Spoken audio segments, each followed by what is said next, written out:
OBA projects, IDA grant number TF014251 and number TF0A5607, Nairobi City Water and Sewerage Company Limited. F, financing locally led climate action program, credit number IDA 690 TF B6810-KE P173065. And G, financial sector support projects, IDA credit number 5627-KE, the National Treasury.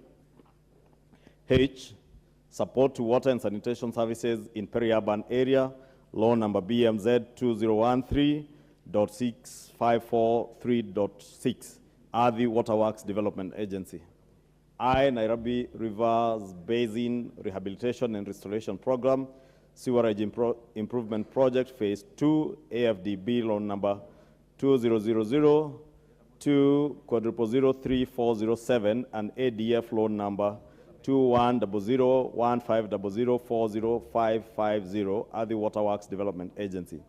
I, Nairobi Water Distribution Network Project, credit BMZ number 2020.82.527/KV26833, Ardhi Waterworks Development Agency. And lastly, the Northern Collector Phase 1, additional rehabilitation and development of the network, Ardhi Waterworks Development Agency. Thank you, Honorable Speaker. Thank you. The Honorable Beatrice Elachi, Select Committee on the National Government Constituencies Development Fund. I don't see Honorable Elachi. Any member of that committee, just to lay the report on the table? Majority, in the interest of time, you can do that for them.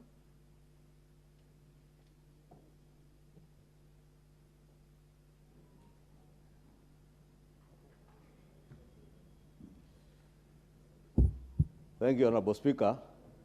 Although I think, Honorable Speaker, it's important that we mention to the chairs of committees, at least at 2:30, all chairs and vice chairs of committees should be in the House. And Honorable Speaker, it is only out of respect for the office of the Speaker. 5 minutes to 2:30. Yes. Mr. Speaker should find them in the House. Mr. Speaker cannot be sitting waiting for chairs and vice chairs of committees or even members. Yes. The House rises at 2:30. So let notice be served to all our chairs, Honorable Speaker, so that those who are not available can also relinquish their positions to those who have time to commit to the House. Before you lay the document, Honorable Andai, what is it? Mr. Speaker, I just want to agree with the Honorable Ichungwa, the leader majority, on this matter of the attendance of House sittings by chairs and vice chairs of various House committees. Mr. Speaker, it's always been a tradition in this House, at least since the advent of the new Constitution, that chairpersons and vice chairpersons of committees must be physically present in the chambers when the House commences its sitting. Mr. Speaker, it is now taking a new direction, this idea of committees being left to, if I may say, fend for themselves. Because the committee members can only get direction from their chairs. Yes. And if a chair is not prepared to lead his committee or her committee, then they should say so and give room for others. Okay? Otherwise, this idea of abdicating responsibility every now and then is going to leave a very, very bad precedent in this House, Mr. Chair. I want you to put your foot down, Mr. Speaker. And I mean all chairs, including those who chair oversight committees, audit committees, who are from my side of the coalition. They have to be here. They have got no excuse. Thank you. Yes, thank you, Mr. Speaker. To all chairs, the French say, noblesse oblige. Nobility carries obligations. When you are given a responsibility, it has attendant obligations. In fact, majority and minority leaders, if the chairmen of committees were responsive to time of the House, we would never be sitting here to ring the bell for quorum, because they alone constitute more than enough members that constitute quorum. So proceed, and I would advise you to crack your whip where necessary. Thank you. Thank you, Honorable Speaker. Order. Order. I hear, Honorable Speaker. Go Honorable on, Speaker, we shall indulge our chairs, but today being the last time, we are indulging them. Honorable Speaker, even myself, I do get late, and because we also have other responsibilities for our constituencies. For instance, this morning, I was not in the House, but I made sure even if my deputy was not there or the chief whip, at least I asked a chair of another committee, Honorable Chepkonga, to lay papers on my behalf, since I was going to give bursaries to the people of Kinoo Ward, who have told me to pass their greetings to the House and say that they are firmly behind this government and they shall not be intimidated by anybody. Honorable Speaker, I beg to lay the following papers on the table of the House today, Wednesday, March 15, 2023, on behalf of the Chair of the National Government Constituency Development Fund, report of the Select Committee on National Government Constituency Development Fund on the list of nominees to the National Government Constituency Development Fund committees for 3 constituencies. Thank you, Honorable Speaker. Next order. Yes,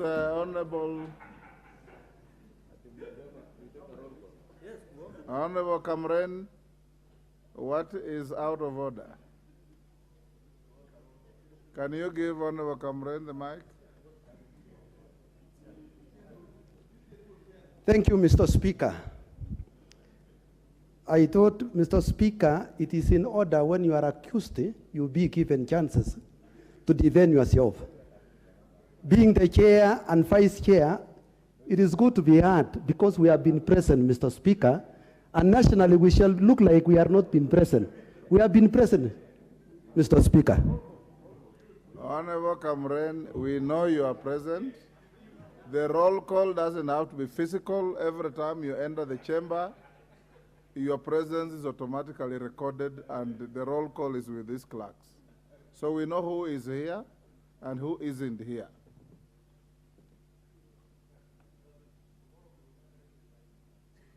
Notice of motion, order number 6. Order number 6, notices of motion. Majority will have to go the whole hog. Thank you, Honorable Speaker. Again, on behalf of the Chair of the Select Committee on National Government Constituencies Development Fund, I beg to give notice of the following motion, that this House adopts the report of the National Government Constituency Development Fund on 3 constituency committees laid on the table of the House on Wednesday, March 15, 2023, pursuant to the provisions of Section 43, subsection 4 of the National Government Constituency Development Fund Act 2015, and paragraphs 5, 2, and 10 of the National Government Constituencies Development Fund Regulations of 2016, approves the list of nominees for appointment to the following 3 constituency committees of the National Government Constituency Development Fund. 1, Garissa constituency, and I see the member for Garissa is here. Mbeere North constituency. Narok East constituency, I see the member for Narok East is here. Honorable Speaker, again, it is customary for this House that if a member whose list of nominees is being approved by the House is not in the House, that matter stands dropped, because we cannot pass your list and you are not present in the House yourself. So notice be served to the member from Mbeere North, who is not in the House now, that at the time we get to this motion, should he not be in the House, then his list will stand dropped. Thank you. Honorable Member Mark Mwenje. Thank you, Honorable Speaker. I beg to give notice of the following motion, that aware that lack of access to ownership of productive assets, in particular to land, is one of the very serious sources of economic and social insecurity for Kenyans. Further aware that many communities, particularly in rural areas and informal settlements in urban areas, depend on land for their production and livelihood, and therefore landlessness affects the ability to secure basic needs such as food, shelter, and clothing. Concerned that for urban low-income dwellers, the only way of accessing land to put up their dwellings has been to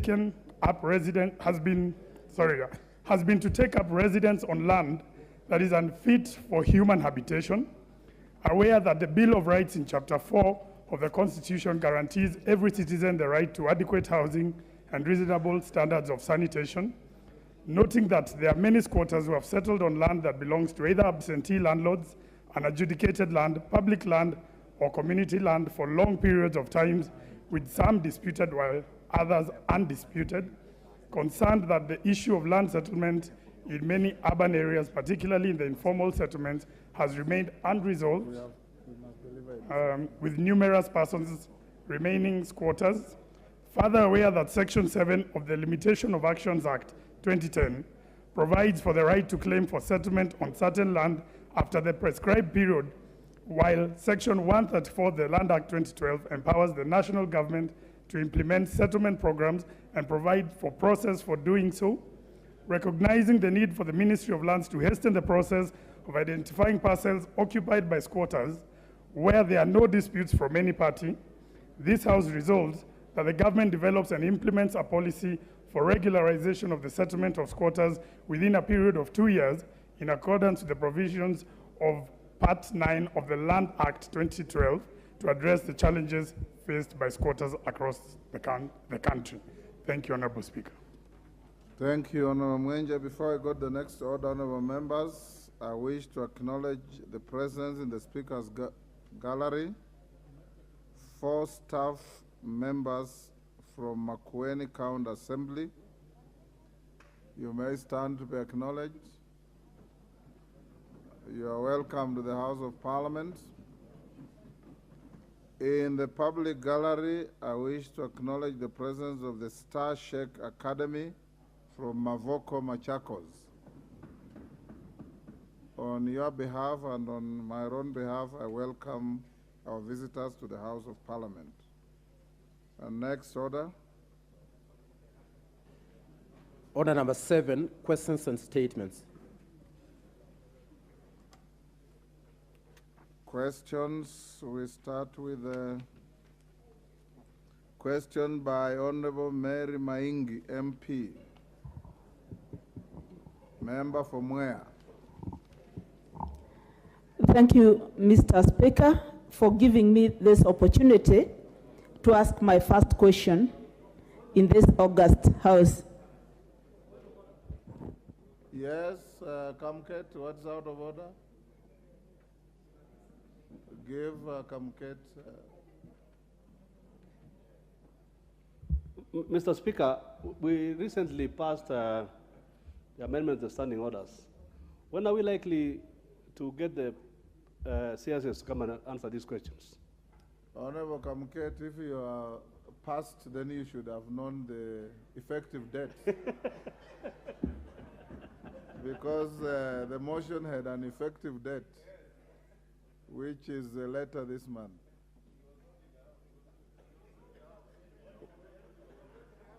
We forgive you for not knowing, but you are presumed to know everything you pass here. Honorable member, proceed to ask your question. Thank you, Mr. Speaker.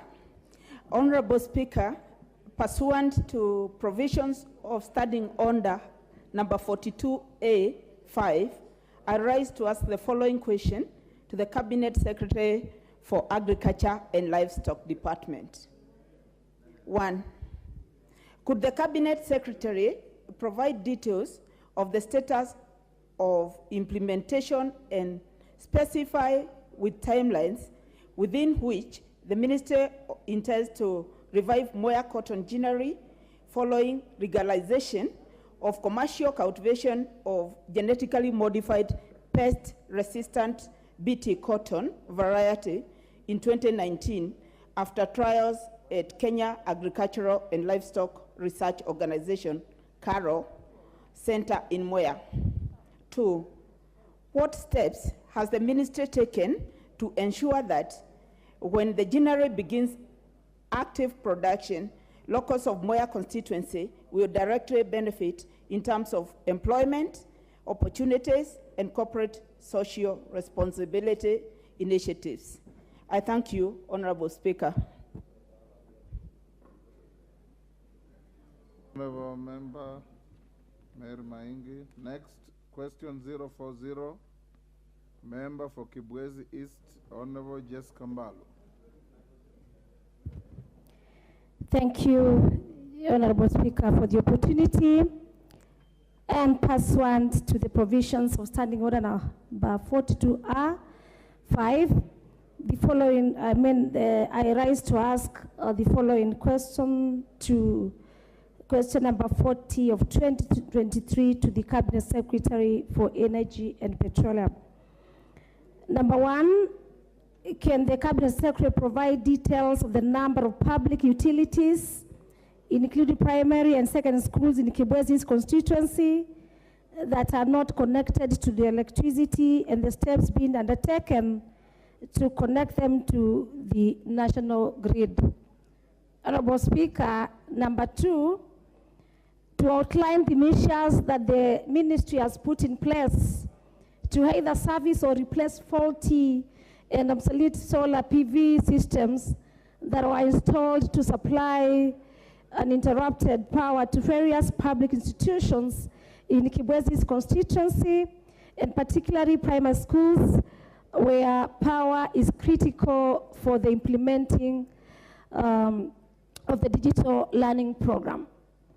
Number three, Honorable Speaker, that the Cabinet Secretary provides a status report on electrification projects for other areas in Kibwezi's constituency that are not connected to electricity, and the plans being undertaken to ensure that the areas get connected to the national grid. I thank you, Honorable Speaker.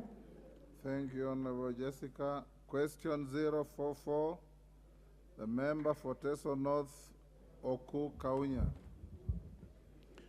Thank you very much, Mr. Speaker. Mr. Speaker, I rise to ask question number 044 to the Cabinet Secretary for Education. Could the Cabinet Secretary, one, consider incorporating the competence-based curriculum into the 844 curriculum as a way of addressing the challenges that have affected the smooth transitioning from 844 to CBC system? Two, could the Cabinet Secretary confirm whether the ministry will meet the full cost of implementing the CBC, particularly the purchase of resources necessary for carrying out the CBC lessons? Three, state the measures that the ministry is taking to ensure that all the 1.2 million grade 7 learners transition to junior secondary school. Number four, Honorable Speaker, could the Cabinet Secretary explain the fate of the infrastructure that was early established in secondary schools using public funds in readiness for the junior secondary schools, which are now domiciled in primary schools? I thank you, Mr. Speaker.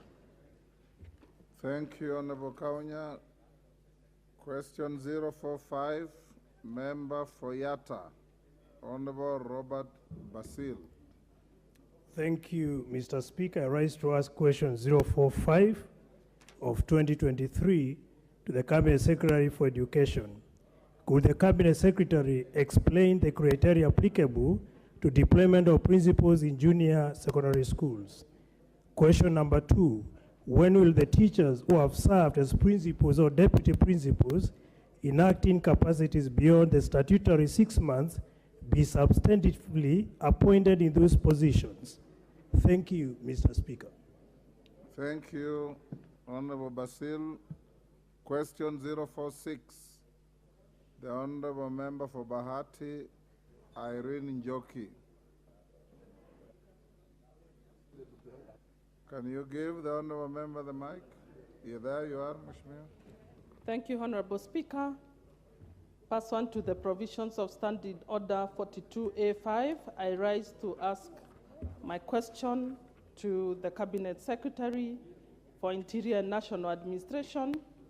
Could the Cabinet Secretary explain the steps that the government has taken to fight against the proliferation of illicit brews in Bahati constituency, including steps being taken to eradicate their production and sale? Question number 2, could the Cabinet Secretary explain mechanisms put in place to enforce proper disposal of illicit brews nabbed by police during swaps to ensure that the product does not find its way into circulation? Thank you, Honorable Speaker. Thank you, Honorable Njoki. Statement by the member for Kitui Central, Makali Mulu. Thank you very much, Honorable Speaker. Honorable Speaker, pursuant to Standing Order 43, on behalf of the Commonwealth Parliamentary Association Kenya branch, I wish to make a statement regarding Commonwealth Day 2023. Honorable Speaker, Commonwealth Day 2023 was marked on Monday, 13th March 2023, throughout the Commonwealth, across the CPA's 9 regions and 180 parliaments and legislatures. The day is the annual celebration of Commonwealth of Nations, often held on the second Monday in March, and aims to unite 2.5 billion Commonwealth citizens in celebration of their shared values and principles, and in pursuit of a common future centered on sustainability and peace. The theme of the Commonwealth Day 2023 was Forging a Sustainable and Peaceful Common Future, which combines the active commitment of the Commonwealth to support the promotion of peace, prosperity, and sustainability, especially through climate action, to secure a better future for the young people and to improve the lives of all Commonwealth citizens. In addition, Honorable Speaker, the year 2023 has been designated the Commonwealth Year of the Youth, and therefore, the Commonwealth Day focus was on delivering opportunities for the people, parliaments, governments, and institutions of the Commonwealth to connect and work together at many levels through a deep-rooted networks of friendship and goodwill, Honorable Speaker. Honorable Speaker, this is the first Commonwealth Day since Her Majesty passing on, and the first presided over by His Majesty King Charles III as King and head of the Commonwealth. Further, Commonwealth Day 2023 marked the 10th anniversary of the signing of the Commonwealth Charter, which was signed by Her late Majesty Queen Elizabeth II on 11th March 2013. Honorable Speaker, as I conclude, I urge all of us that moving forward, Kenya adheres to the theme of the Commonwealth Day 2023 and commits to supporting the promotion of peace, prosperity, and sustainability, especially through climate action, so as to secure a better future for our young people and improve the lives of all our people. Lastly, Honorable Speaker, I take this opportunity to inform the House that one of the top issues on the agenda of the CPA is to the change of legal status of the association from being a charity registered under British law to adopting a new legal status as an international interparliamentary organization. This change of legal status, Honorable Speaker, seeks to enable the CPA continue to achieve its ambitions for the future. I thank you, Honorable Speaker. This statement is signed by yours truly, Honorable Dr. Makali Mulu, Kitui Central, member of the CPA Executive Committee and Senior Regional Rep, Africa Region. Thank you, Honorable Speaker. Thank you, Honorable Makali. Next order. Order number 8, motion, report on the consideration of the 2023 medium-term debt management strategy. Question to be put. Order, honorable members. Order, honorable members. This order was debated and responded to, and is only putting the question, and I now put the question, which is that This House adopts the report of the Public Debt and Privatization Committee on its consideration of the 2023 Medium-Term Debt Management Strategy laid on the table of the House on Thursday, 9th March 2023, and pursuant to the provisions of Section 15(4) of the Public Finance Management Act 2012 and Standing Order 232A 7 and 8, approves the 2023 Medium-Term Debt Management Strategy, and B, makes the policy and financial resolutions contained in the first schedule to the order paper. As members of that opinion say aye. Aye.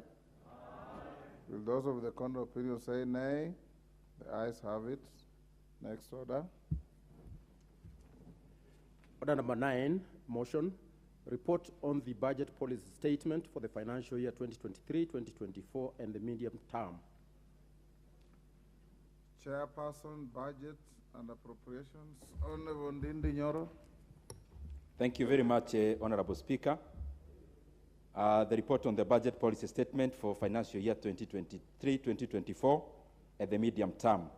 That this House adopts the report of the Budget and Appropriations Committee on the budget policy statement, that is BPS, for the financial year 2023-2024, and a compendium of departmental committee reports. Honorable Chair, I'm told you should start by saying I beg to move the following motion. Then you move on.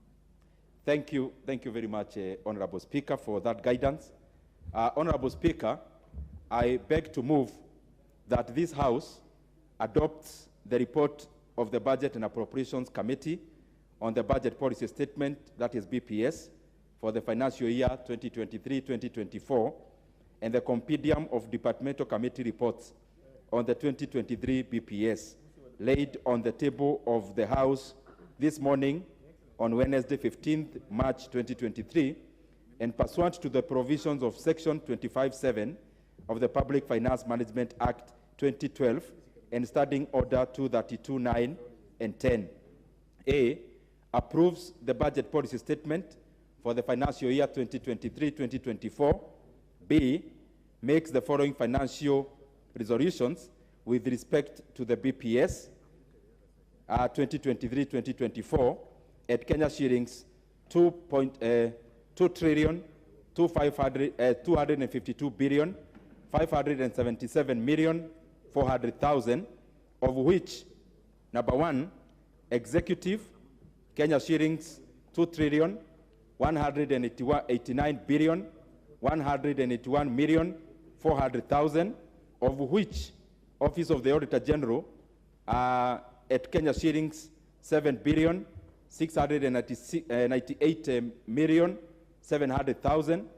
Number 2, Parliament 40,402,000,000. And number 3, Judiciary at Kenya shillings 22,994,000,000. 2, resolves that the allocation of the county government equitable share be approved at a Kenya shillings 385,424,616,047 Kenya shillings. Approves the equalization fund at Kenya shillings 7,867,000,000. 4, approves the conditional grant of Kenya shillings 44,316,798,386 as per the fourth schedule of the report, of which on allocation of Kenya shillings, 4.5 billion to the managed equipment service, which is MES, will be subject to the submission of the evaluation report as per the resolution of the House on non-financial matters as contained in the report, which is on recommendation number 32. 5, orders that the second schedule to the order paper forms the basis for the ceilings for financial year 2023-2024 budget estimates. And 6, resolves that the financial resolutions forms the basis for the 2023-2024 budget estimates. C, makes the policy resolutions contained in the third schedule to the order paper, that is bracket non-financial recommendations relating to the budget policy statement for the financial year 2023-2024. Honorable Speaker, I first want to take this opportunity to thank all the departmental committees which appeared before us over last week. Mr. Speaker, to bring forth the recommendations from the various MDAs that they oversight. Mr. Speaker, we have been working long hours to make sure that we meet this deadline. And Mr. Speaker, for the avoidance of doubt, even before I go to the main body of today's motion, Mr. Speaker, we have been in a sprint inside a marathon. We have been working very fast, but also long hours. And I'm sure the majority of the members who belong to departmental committees have been in the same rush. Mr. Speaker, on the onset, because law is made for man, not man for the law, we have decided as one of the recommendations that we have to take this exercise of considering BPS with the seriousness it deserves, because this is one of the main elements that we handle in this House. And therefore, Mr. Speaker, from the onset, I want to make it very clear to all members that in our recommendation, one of the recommendations is to amend the PFM Act, Mr. Speaker, so that we increase the 14 days of the consideration of BPS from 14 days to 28 days, Mr. Speaker, so that departmental committees can get ample time to query the budget ceilings, to query the estimates, Mr. Speaker, of the MDAs that they oversight. Mr. Speaker, also, we have noted that when the departmental chairs appear before the Budget and Appropriations Committee, we usually allocate them around 30 minutes, maximum maybe 45. Mr. Speaker, some of the departmental committees are oversighting very monumental departments and sagas. And therefore, Mr. Speaker, it is improper that a chair appears before us, then we afford them only 30 minutes. And the reason for amending the PFM, Mr. Speaker, is so that going forward, and especially next year, we'll only be allocating not more than 6 departmental chairs to appear before the Budget Committee in a day, so that we have serious interrogations, Mr. Speaker, because this is a very serious exercise. And therefore, from the onset, that will be seeking so that, Mr. Speaker, we can take enough time to make our budget. Mr. Speaker, in regards to this BPS, because we are now in the process of budget making, there are several considerations that we made as the Budget and Appropriations Committee, and of course, representing this House. One of those issues, Mr. Speaker, that we considered is on the basis of how countries grow. How do countries grow, Mr. Speaker? And especially empirically, using the evidence that is there. Using countries that have, Mr. Speaker, ascended to economic growth. Mr. Speaker, across from ages to the modern economy, one of the elements that make a country grow is, first of all, for a country to explore all the agricultural resources they have and making sure that those economies cultivate every cultivatable acre, Mr. Speaker. On the same breath, economies grow when they realize the potential they have in terms of natural resources. Mr. Speaker, in the allocation of the ceilings that we have done, we have taken cognizant of the fact that our country is endowed. It is endowed in terms of agricultural resources, in terms of arable land. Mr. Speaker, even generally as a continent, Mr. Speaker, we are endowed massively. Mr. Speaker, also, we have a lot of natural resources, which are primary in nature. We have done nothing to deserve them. We have just gotten them, Mr. Speaker, from as natural resources. Mr. Speaker, The second element that every country grows is after considering what they can produce in terms of primary, then realizing that they have to value add every raw product that cannot be consumed in its primary form, Mr. Speaker, making sure that we add value to the products that we cultivate in our farms, and even adding value to the minerals, Mr. Speaker, that we get almost for free, Mr. Speaker, either underneath or even over the soil in terms of the forestry. Mr. Speaker, for that to happen, that is number 1 and 2, in terms of exploring and exploiting natural resources and also agricultural resources, and also cultivating, Mr. Speaker, in terms of making sure that we add value. That process, Mr. Speaker, requires human resource. That cannot happen, Mr. Speaker, when we do not have a healthy human resource and a skilled human resource. And that is why within this BPS, we have gone ahead, Mr. Speaker, to make sure that we take care of healthcare. Healthcare in economic terms, Mr. Speaker, is the maintenance cost of labor. It is the maintenance cost of human capital. That is what, Mr. Speaker, on the health side, they call healthcare. Mr. Speaker, on the same side, for this human capital to be improved, a raw person, Mr. Speaker, a banal person to be improved, they need to go to school. After going to the basic school, Mr. Speaker, they also need to acquire skills. And therefore, Mr. Speaker, in the same breath, we have made sure that we have allocated enough seating to be able to add value to the human resource that you have in the country, and especially by adding value, and especially in terms of tangible, practical skills. And that is why we have given a lot of cognizance to higher education, and especially more specifically to areas around Tibet, which, Mr. Speaker, their main domain is to make sure that we polish the human capital that we have, even as the healthcare, Mr. Speaker, maintains the same human capital. Mr. Speaker, also for other countries that have grown, they have limited their extravagance, Mr. Speaker, and their tastes to the products produced within their countries. Mr. Speaker, across all the economies, from South Korea to Vietnam, and no others, including the very stable economies, Mr. Speaker, they make sure that they match the aspirations of expenditure, Mr. Speaker, of the citizenry by having production lines that satisfy to that extravagance, Mr. Speaker.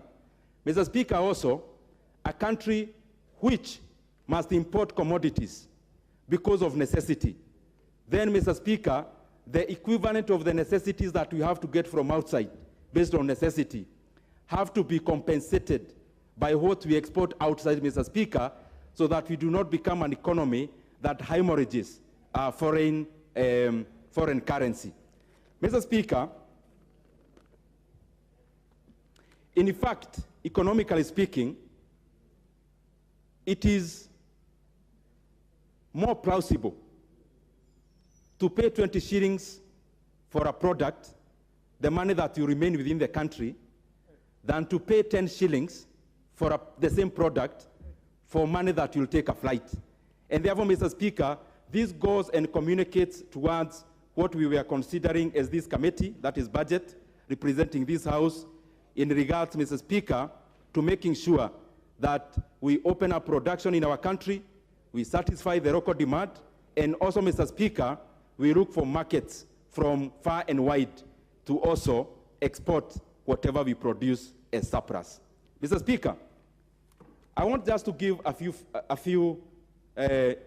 some few figures in regards to the expenditure for the current BPS that we are considering. Mr. Speaker, within this BPS, and I want members to go with me, this is an approximately 3.6 trillion budget. Out of that 3.6 trillion budget, 2.19 is going to the executive. Mr. Speaker, among the same 3.6 trillion, around approximately 40 billion is the expenditure for this House, that is Parliament, in regards to development and recurrent. Mr. Speaker, we have also allocated approximately 22 billion shillings to our judiciary. And Mr. Speaker, the remainder is the money that we take to the counties, and that which I have just laid before, or said before, will be approximately 385 billion. There is another element of expenditure, Mr. Speaker, of something we call CFS, Consolidated Fund Services. Consolidated Fund Services, most of the bulk of this money goes into the repayment of debts, servicing our debts, and especially interest rate, without factoring in the net capital borrowing. Then, Mr. Speaker, in this financial year that we are considering, that is 2023-2024, we are talking of approximately an unprecedented figure of 991 billion shillings. We are almost crossing a trillion mark in terms of CFS, which majority of it, Mr. Speaker, goes into payment of interest rates. Of course, it also includes other areas, Mr. Speaker, like pensions and the payments to our commissions. Mr. Speaker, on the revenue side, we are also envisioning to collect around 2.56 trillion shillings in terms of ordinary revenue. Mr. Speaker, we are also looking forward into collecting around approximately 330 billion Kenya shillings in what we call CFS. Precisely is around 323 billion, Mr. Speaker, into A&A, into A&A. These are monies that we receive as government and various agencies of government receive by offering service. Mr. Speaker, on the same breath, we are looking forward into getting grants of around 48 billion Kenya shillings. And Mr. Speaker, now the balance that remains, which is around 720 billion, is money that we are looking forward into borrowing. And this borrowing, Mr. Speaker, majority of it, over 70%, we are looking forward into borrowing internally. Mr. Speaker, I know there is an effect of crowding out, Mr. Speaker, but also in terms of the international financial markets. The international financial markets, Mr. Speaker, in the current scenario have cooled. And Mr. Speaker, when financial markets have got cold, then they are jittery. And when they are jittery, they respond by having very high interest rates. And that is why we are looking more inward than outwards, Mr. Speaker, because the current global rates that we could fetch out there could not be very favorable for our economy. Mr. Speaker,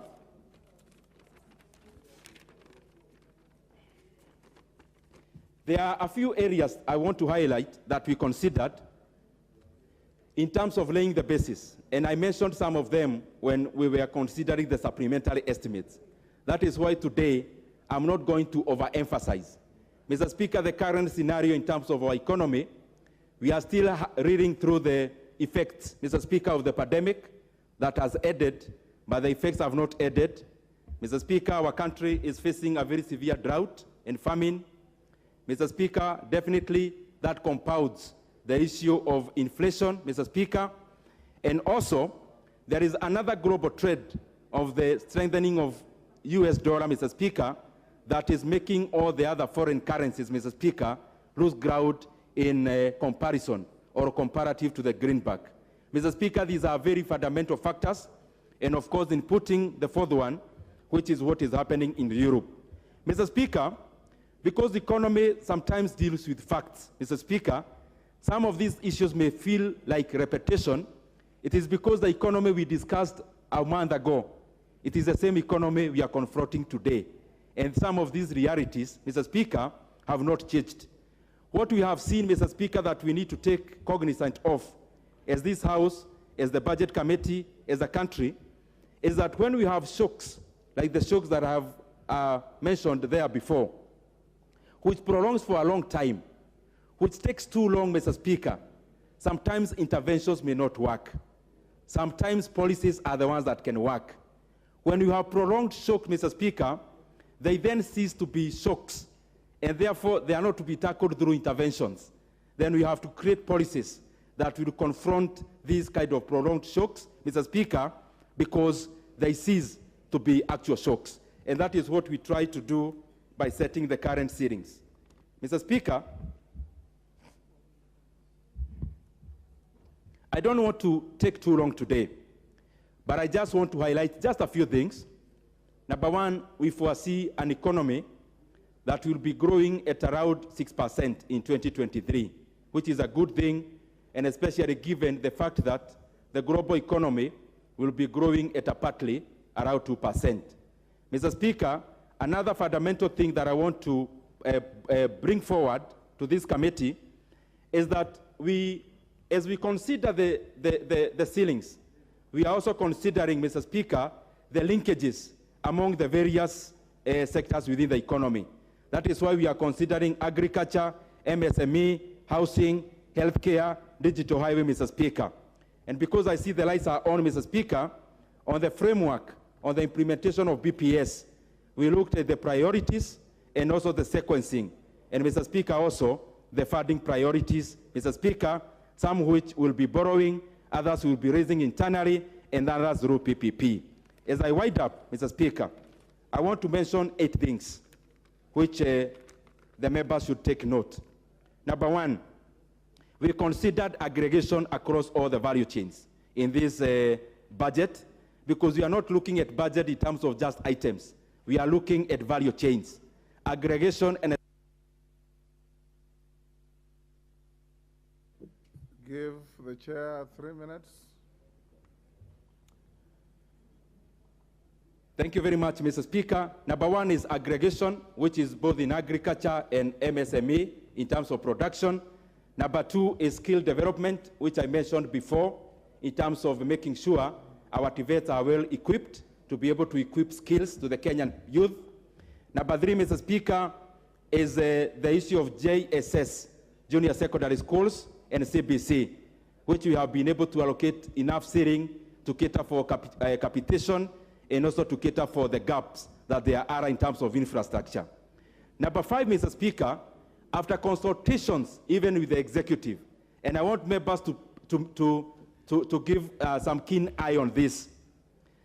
Mr. Speaker, one of the recommendations that we have made, and it is in tandem with even the executive, is that as we implement the infrastructure funds that is usually given to the Ministry of Education, the bit of implementation going forward will always be channeled through NGCDF. Mr. Speaker, also, on these current ceilings, we have also added Kenya shillings 1 billion towards National Government Affirmative Action Fund, Mr. Speaker, to take care of the funds that our women reps oversee. Mr. Speaker, there is something also very interesting that this House should take note of. The current CDF as a fund is just approximately 44 billion. Mr. Speaker, we have gone forward to raise that base to approximately 53 billion Kenya shillings in the year 2023-2024.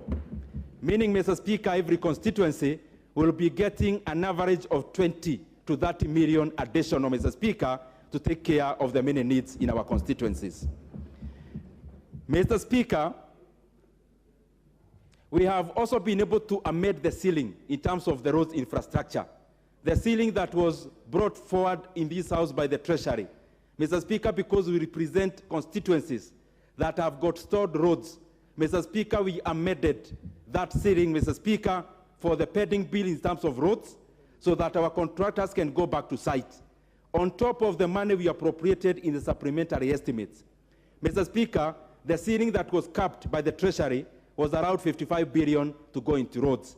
Mr. Speaker, we amended that to around Kenya shillings 70 billion by adding 15 billion to go into road construction.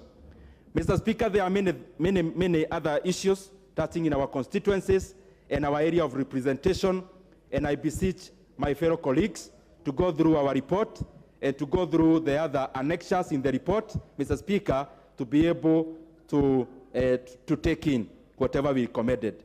I want to thank you very much, Mr. Speaker, and thank the honorable members, because out of the input you give us on the daily basis, then we are enriched. Thank you very much, Mr. Speaker. Thank you, Honorable Chairman. Who is seconding you?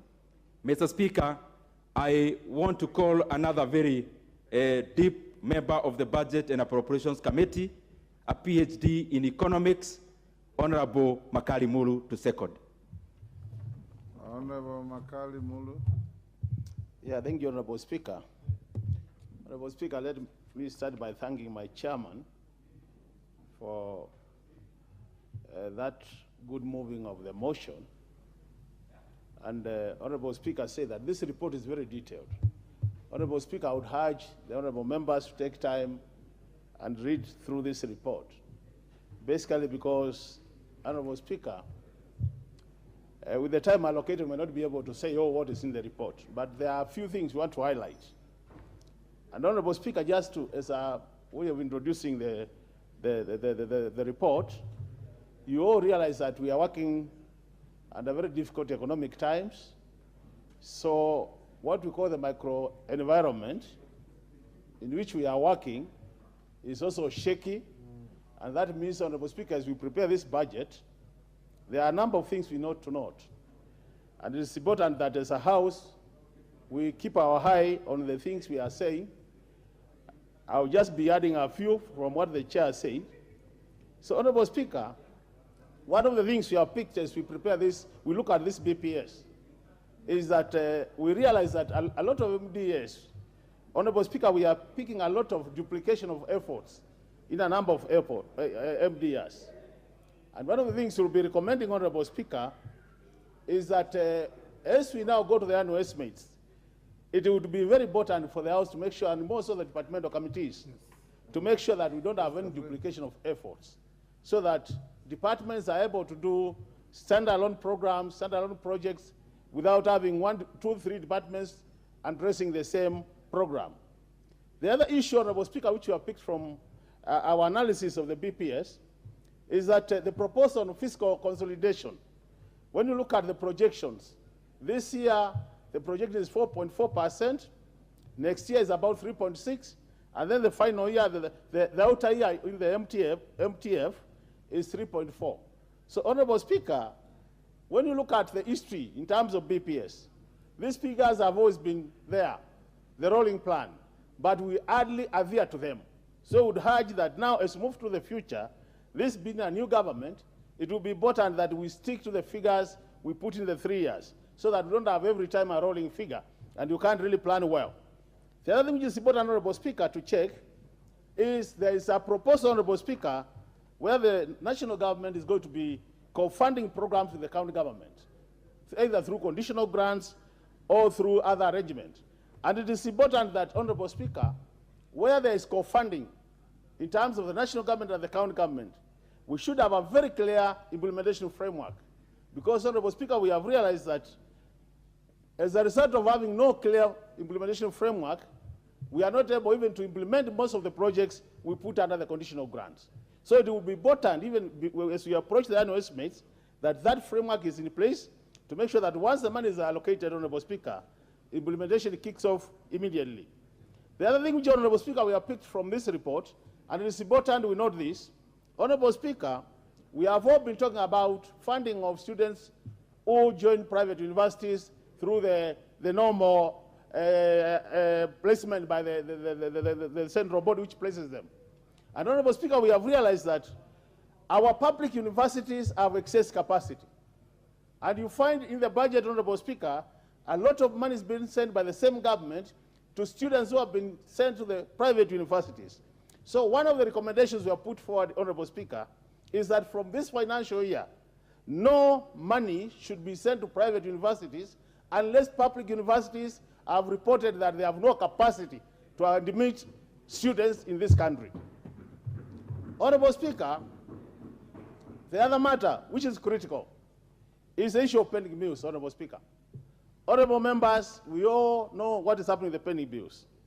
It is important that as a country, we seriously discuss pending bills. Why am I saying this? You know, pending bills, Honorable Speaker, the people who are adversely affected by pending bills are our own brothers, our own sisters, the people who fought for us. And, Honorable Speaker, you'll be surprised, people have actually died as a result of these pending bills. People have been auctioned, and some, as a result of blood pressure, they end up dying. So, Honorable Speaker, it is important as a House, we help this country address this problem of pending bills. Because unless we do that, Honorable Speaker, we continue having a problem.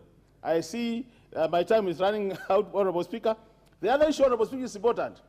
Is the issue of the human-wildlife conflicts, Honorable Speaker, where a lot of damage happens, Honorable Speaker.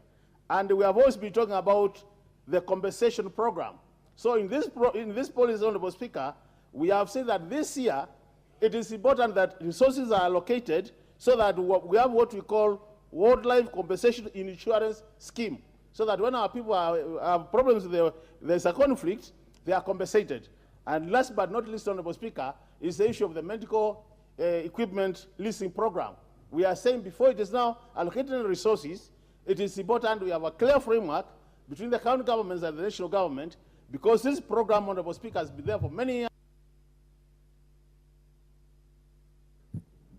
Thank you, Dr. Makali. I now propose the question, honorable members, which is that this House adopts the report of the Budget and Appropriations Committee on the Budget Policy Statement, BPS, for the financial year 2023-2024, and a compendium of departmental committee reports on the 2023 BPS, laid on the table of the House on Wednesday, 15 March 2023, and pursuant to the provision of Section 25(7) of the Public Finance Management Act 2012 and Standing Order 2329 and 10. A, approves the Budget Policy Statement BPS for the financial year 2023-24. B, makes the following financial resolutions with respect to the BPS. 1, approves the national government's budget ceiling for the year 2023-24 at 2,257,400,000,000, of which 1, executive, Kenya shillings 2,189,181,400,000, of which Office of the Auditor General 7,698,700,000, 2, Parliament 40,402,000,000, 3, Judiciary 22,994,000,000, 2, resolves that the allocation of the county government equitable share be approved at Kenya shillings 385,424,616,047 shillings. 3, approves the equalization fund at 7,867,000,000.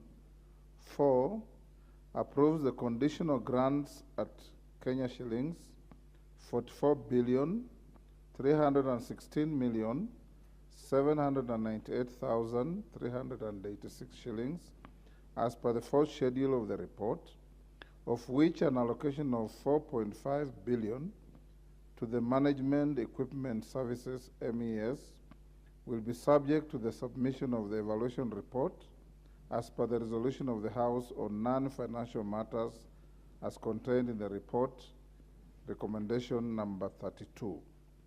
5, orders that the second schedule to the order paper forms the basis for the ceilings for the financial year 2023-24 budget estimates. And 6, resolves that the financial resolutions forms the basis for the 2023-2024 budget estimates. C, makes the policy resolutions contained in the third schedule to the order paper non-financial recommendations relating to the budget policy statement for the financial year 2023-24. I thank you. Honourable members, before we open a debate, allow me to go back to messages and deliver the following message from His Excellency the President. I'm sorry it came late. Honourable members, this is a message from the President on nomination of a person for appointment as the chairperson of the Ethics and Anti-Corruption Commission. Honourable members, pursuant to the provisions of Standing Order number 42, I wish to convey the following message from His Excellency the President regarding the nomination of a person for appointment as chairperson of the Ethics and Anti-Corruption Commission. In the message, honorable members, His Excellency the President conveys that in exercise of powers conferred on him by Article 252B of the Constitution and Section 10(2) of the Ethics and Anti-Corruption Commission Act 2011, as read together with Section 3 and 5 of the Public Appointments Parliamentary Approval Act number 33 of 2011, he has nominated Dr. David Adang Oginde for appointment as the chairperson of the Ethics and Anti-Corruption Commission. The President now seeks the approval of the appointment by this House. Honorable members, Standing Order 45 provides that upon receipt of notification of a nomination for appointment, such a nomination shall stand committed to the relevant departmental committee for consideration. In this regard, I hereby refer the message from His Excellency the President, together with the curriculum vitae, the report of the Public Service Commission. Order. Order, honorable member, can you take your seat? It's actually out of order for you to be on your feet when the speaker is on his feet, and continue conversing loudly when a message as important as this is being conveyed. I hereby refer the message from His Excellency the President together with the CV, the report of the Public Service Commission, and other testimonials of the nominees to the Departmental Committee on Justice and Legal Affairs for consideration. Honorable members, Section 8 of the Public Appointments Parliamentary Approval Act 2012 provides that the committee to which such nomination is referred shall consider the matter and table a report in the House within 28 days. In this regard, the committee should undertake approval hearings and submit its report within 28 days as provided for in the said law. Honorable members, in view of the foregoing, the committee is expected to immediately commence the approval process and notify the nominee and the general public of the time and place for holding the approval hearings. Thereafter, upon conclusion of the hearing, table its report on or before Tuesday, 11th April 2023, to enable the House to consider the matter within the statutory timelines. I thank you. We now go back to the budget policy statement. I give the first bite to the majority leader. Thank you, Honorable Speaker, and I rise to support this report of the Budget and Appropriations Committee on the budget policy statement for the financial year 2023-2024 and the medium term. And Honorable Speaker, as the chair and the seconder did note, there's nothing much to say on this because first, this is a very important process, as we said yesterday, as we debated the debt management strategy, that this now forms the basis of the annual estimates for the next financial year. And as we mentioned, Honorable Speaker, this is among the most important business that this House will transact within this session of Parliament, this first session of this year, in consideration of the annual estimates and approval of the budget policy statement. And allow me, Mr. Speaker, to thank the Budget and Appropriations Committee, all the members of this committee, and indeed those who also serve in the Debt Committee, because they have worked under very strenuous circumstances to ensure that we have both these reports ready for approval and adoption by the House. And Honorable Speaker, notably, you will see very good recommendations that some of which have been mentioned, especially on the issues to do with giving money that is being appropriated to schools, police posts, police stations, administrative offices in our constituencies, money that is going to the sub-county level to come as conditional grants under the NGCDF fund.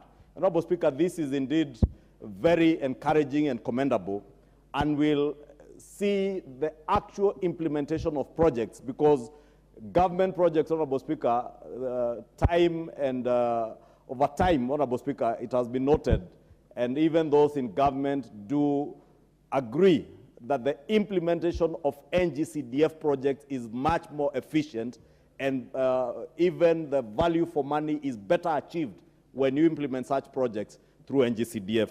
Honorable Speaker, in the last regime, and the Honorable Makali Mulu sat with me in the Budget and Appropriations Committee, we tried to prevail on the then government to allow the construction of what they call, I think, the 10,000 classrooms to be done through NGCDF.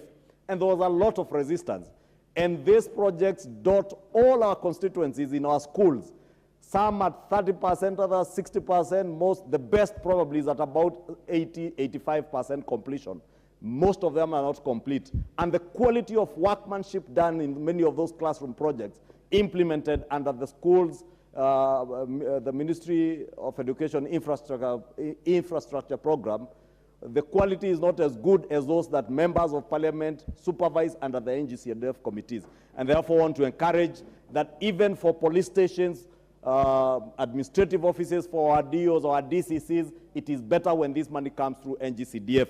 And I note that indeed the committee has made that recommendation. Honorable Speaker, more importantly, again, Honorable Speaker, when I served as the chair of the Budget and Appropriations Committee, and those who served with me who are still here, like the Honorable Sarah Correa, will bear me witness, successively in all our reports from 2017 October, we did indicate that there were no resources that were being committed to the Big Four agenda.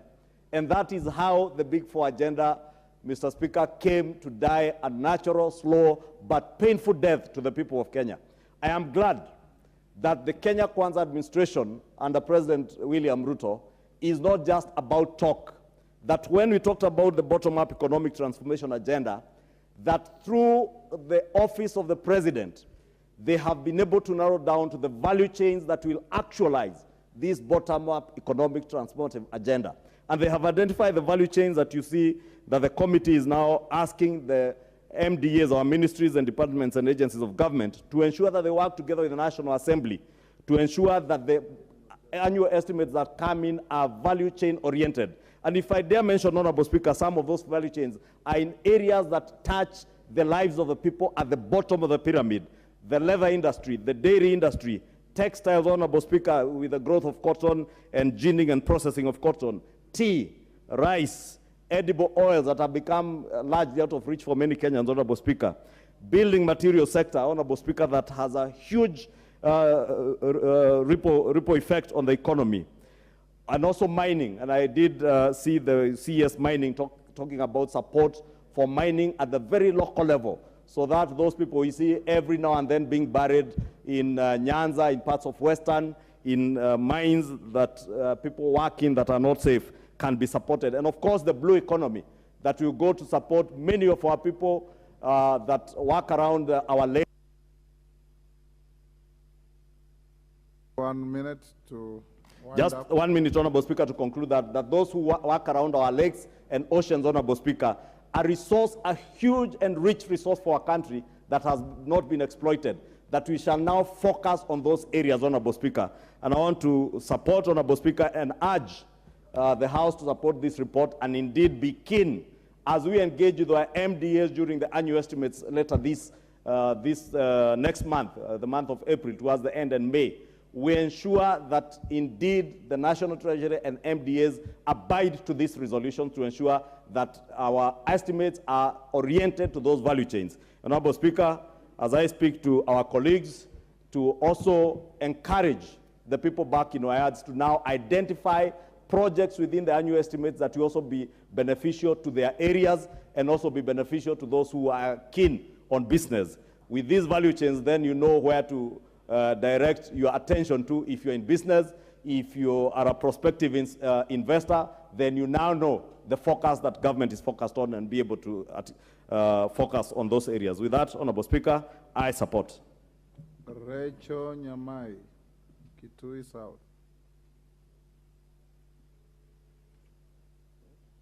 She's not here, she's top on the list.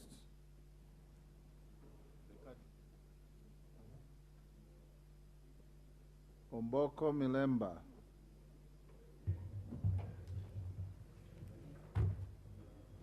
Thank you, Honorable Speaker, for this opportunity to speak on the BPS. I must first congratulate the Budget Committee for work well done, and more so appreciate the government of the day for one thing, that every Wednesday we have private members' motions which do come on the floor of the House. And many times there's a tendency for the House to feel that it's just a talking shop, but that's not the case, because I remember some of the proposals that have been put in this budget are ones that were brought on the floor by private members during the Wednesday motions. And one of them is one that regarded the fact that there was so much money left in the Ministry of Education for infrastructural development, and which later was used as per the interest of the minister per se. And I'm happy to hear from the Chair of Budget that finally that particular area has been restructured, and with the agreement of the executive itself, that money be channeled through the NGCDF. I remember in the last parliament I did bring a motion on the floor of the House concerning that matter, because that money was not used properly. And even when they had a higher allocation of about 1 million per class during the late Magoha's classes that were constructed across the country, still those classes remain unfinished to date, like the Leader of Majority has spoken about them. So I think that's a very good step. Also, one other good policy brought forward is the policy that increases the NGCDF itself in terms of the amount that will be allocated. But this is a challenge to the House, that if we have been given that mandate to carry out this, then we have to work very hard so that we showcase. Remember, this is an area where also we have many distractors outside there who don't believe sometimes in our work. So I would want to urge the House that as this happens, then we have to go back to our constituencies, God willing, and do a very good job so that we prove ourselves that this is a better channel of getting money to the ground, not really devolving, but getting money to the ground, especially money that comes from the national government for effective use and efficient use. Honorable Speaker, there is also a very good policy made on the issue of roads. The roads money which has been increased, and that increment should be able to facilitate most of our roads that are back down there to start working. All this, including the monies that have been allocated to several value chains, is supposed to trigger the economy to start working. Because if there will be contractors on the roads, if there will be construction work going on in school infrastructure and other areas, then we should see now more money circulating within the economy and within the country, and this should excite the economy so that we start growing once again and the people can start feeling that there's flow of money within the system. Another policy, Honorable Speaker, that I must laud is the issue and special attention that has been given to the JSS, which is currently grappling with many problems that concern taking off.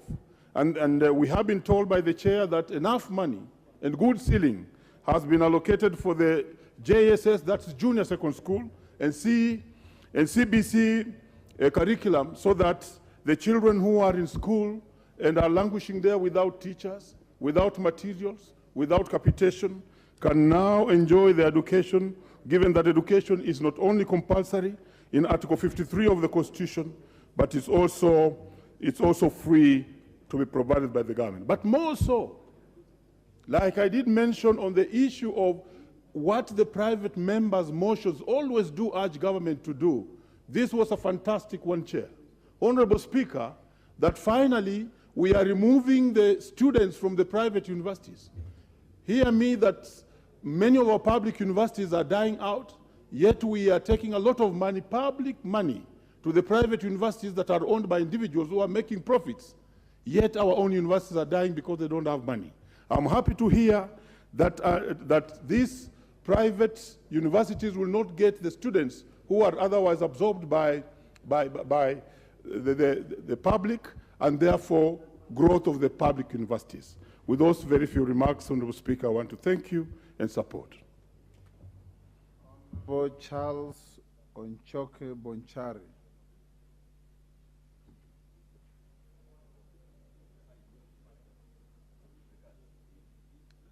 You know, members, when you log in to seek the permission of the chair to speak and you decide to walk out, it is better to disengage your card so that you don't clog the screen against members who are legitimately in the House. The Honorable Robert Mbui. Yes, Honorable Gikaria, what is this?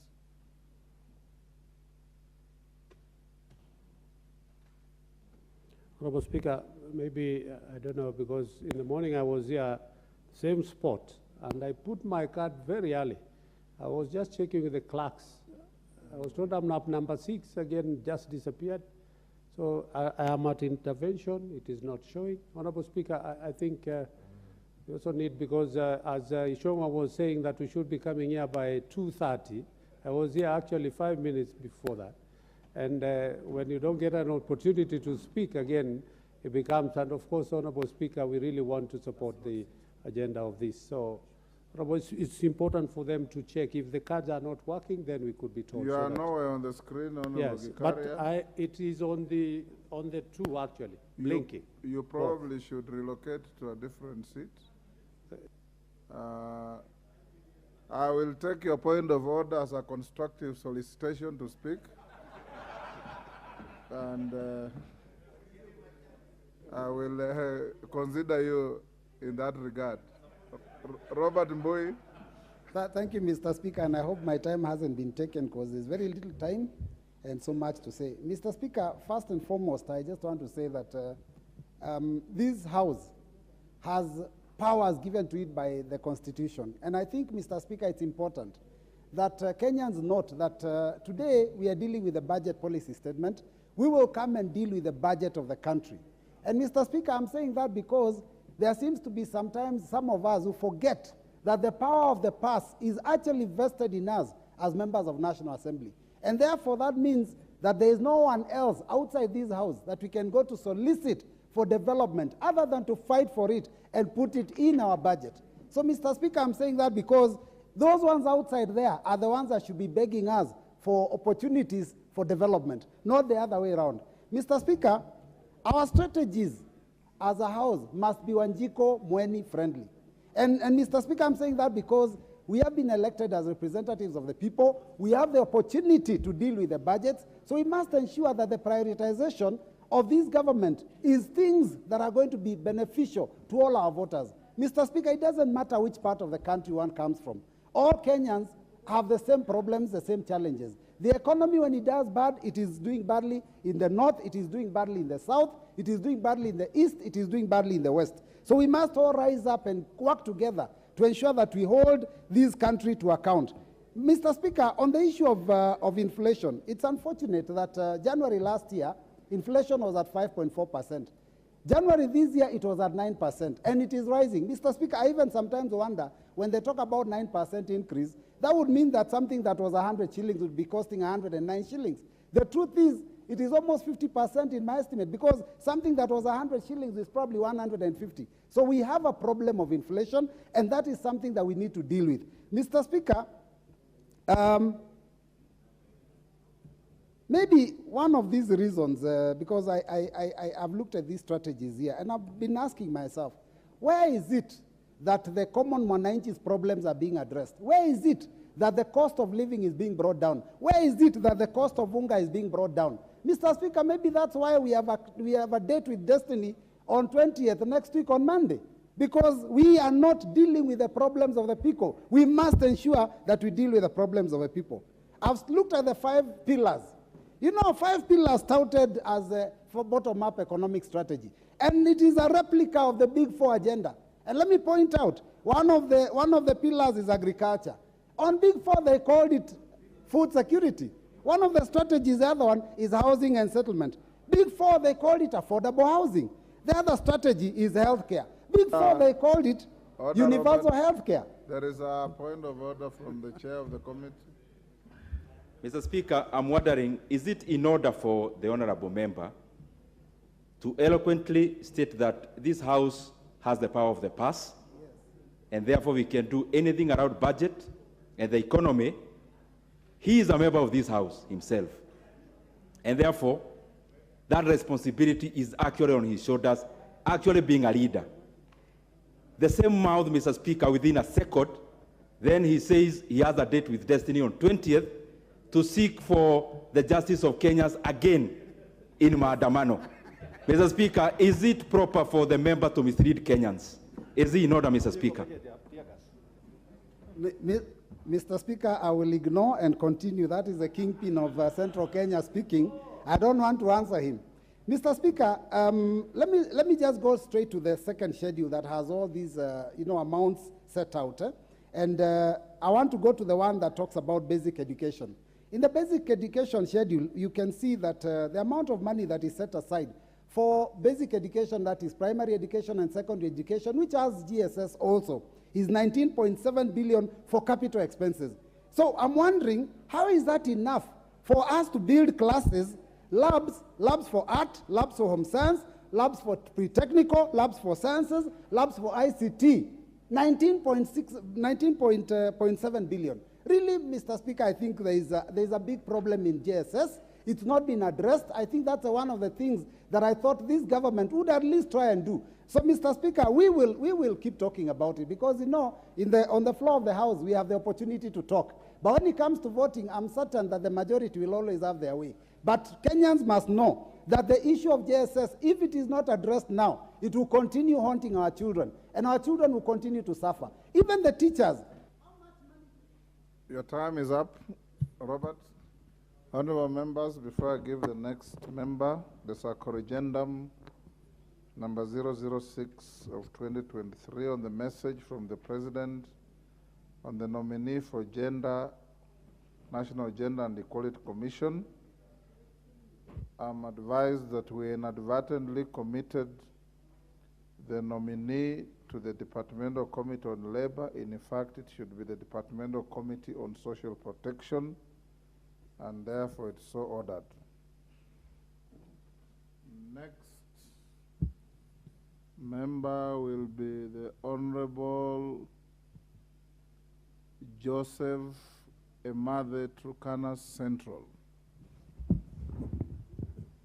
Thank you so much, Honorable Chair, for giving me this opportunity and also to give my input on the BPS for 2023-2024. Honorable Chair, I want to congratulate the chairman for the committee for bringing us to speed on the ceilings, the priorities, performance, and the projections in the BPS. Honorable Chair, I want to thank him so much also for considering that CDF has one of the lowest allocations in this country, knowing that CDF is one of the vehicles of development, actually physical development in this country. Honorable Chair, I also want to thank him so much for... Yes, Honorable. Yes, Honorable Member, what is out of order? Give the Honorable Member the microphone. Mr. Speaker, I would like to know when you ceased being the Speaker and became the Chair. What is the difference? I need to know. I need to be guided. The difference is like day and night. The Speaker is not the chair of this session. He is the Speaker of the House. Honorable Speaker, thank you so much for your guidance. I think my honorable member was asleep while knowing that I was giving that title to the honorable chair for budget and appropriation. Remember, for your future guidance, when you debate, you don't address anybody other than the Speaker. So the chair of the committee has his accolades, but you address him through the Speaker. Fully guided, Honorable Speaker. I rise in regard to Section 15, subsection 2A of the Public Finance Management Act, Honorable Speaker, that there is the need for the chair of the committee, Budget and Appropriation, to help us understand how much of the budget has gone to development.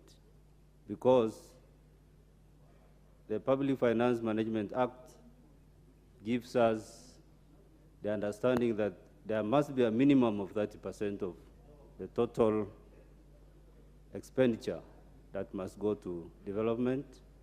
And Honorable Chair, I give that with the understanding that recurrent expenditure is unsustainable. And it is in that regard that the Chair was able to give us the understanding that 14 days to look or to delve into the BPS is a shorter period of time. And maybe if we can give it 28 days, that will be an opportune time for us to understand how much of this has gone to recurrent. And it will help us in understanding or giving much impetus on understanding what goes into recurrent. Your Speaker, that is what I wanted to give. And just as an input, but I want to support the report. Thank you. Thank you, Honorable Member. Aseka Huisero.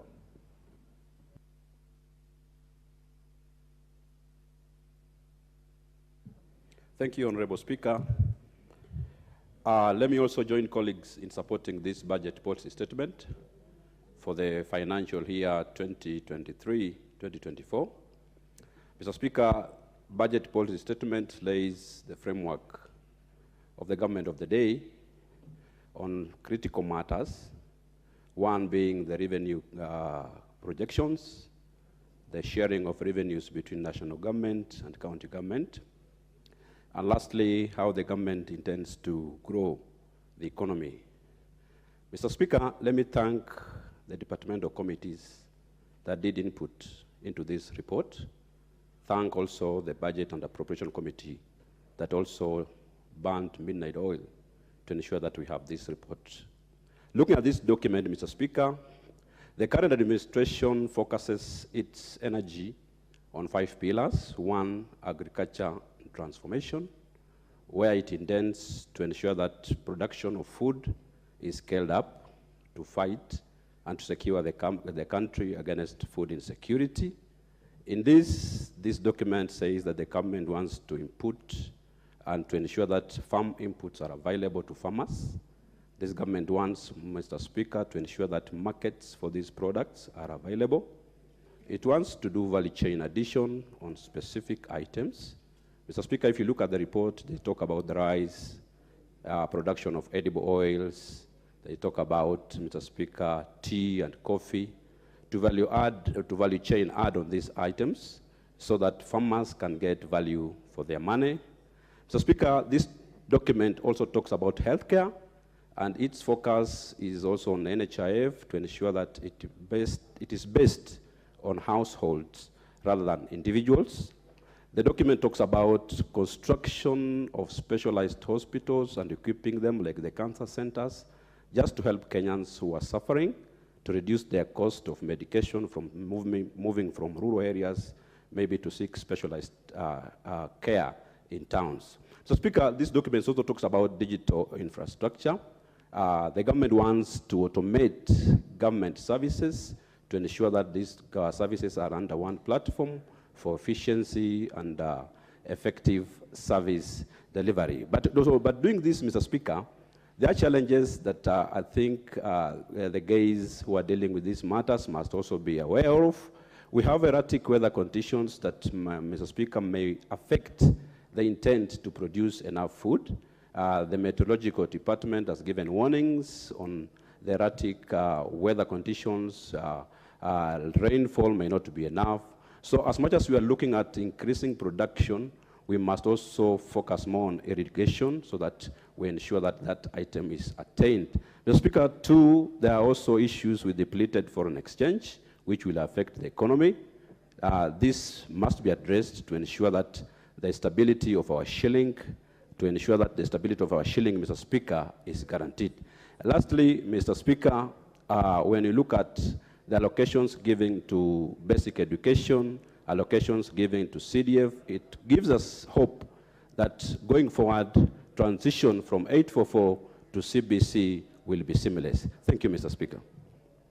The Honorable David Gikaria. Thank you, Honorable Speaker, for giving me this opportunity. And I want to thank you also for my consideration. Honorable Speaker, let me first of all thank the Chair of the Budget Committee for good work that you've done. And true to the fact, Honorable Chair, the budget sometimes I feel for the members. They sit throughout so many hours, of course, listening to over 20-something chairs who have been given various times to be able to consider their request. And I want to thank the Chair. When we started with Honorable Ishongwa then last term as the Chair of Budget. But I think equally Honorable Dede Nyoro is equal to the task and is doing a very good work with his team. Honorable Chair, the first thing that the Chair did commend was about the time frames. And it is true, Honorable Chair. For example, I sit in the Environment Committee, and we have never even been able to visit some of the projects that have already been mentioned within the Ministry of Environment, Climate Change, Forestry, and Mining. The other bit is, for example, in mining, we have never.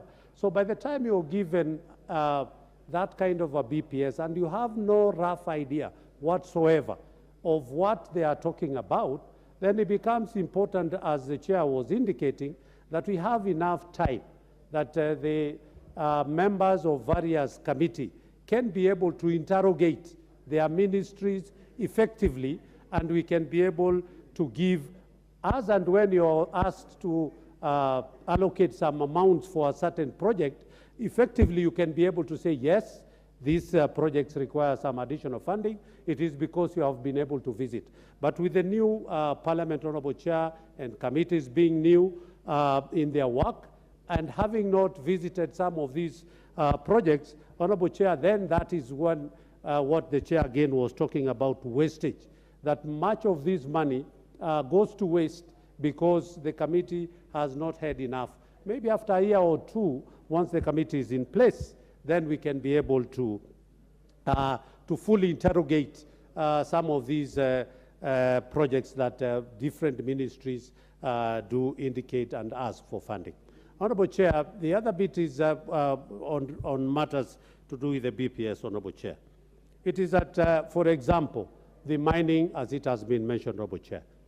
Mining could be the game changer in this country in terms of revenue collection, in terms of employment, in terms of the economic development of this country. And when we had an opportunity to sit with the Minister for Mining, Mheshimiwa Mvurya, he did mention that in the past, his mining ministry was referred as a mining that just give a licensing ministry. They just give a license and they sit back. And they were not able to do anything more than that. But Honorable Speaker, I want to agree with Honorable Mvurya that if some money and enough money is given to the ministry for it to, first of all, undertake, this government did spend, not this government, but the previous government did spend over 7 billion shillings, Honorable Speaker, to do something they were calling aerial geosurvey, to understand how much minerals do we have in this country. And we spent a staggering 7 billion. Honorable Speaker, with that kind of an expenditure, and the reports are out telling us where we have this country have over 970 different minerals. Honorable Speaker, if we could be able now to get that money to be able now to follow the circuit, then this country will be the biggest beneficiary. We'll be going on record as one of the greatest mining country in the world. Out of the 970, Honorable Speaker, we have a mine that is in this country and only found in this country and very expensive. So we want to agree with the value chain as it has been indicated, but we are at the same time requesting the Budget Committee to consider that value chain, because that is where every government goes wrong. You identify a value chain, we request, can you give it enough funding and enough resources for them to be able to achieve the potential that is within the ministry. Lastly is about forestry, Honorable Speaker. Forestry is another area. Honorable Women Rep Trans Nzoia.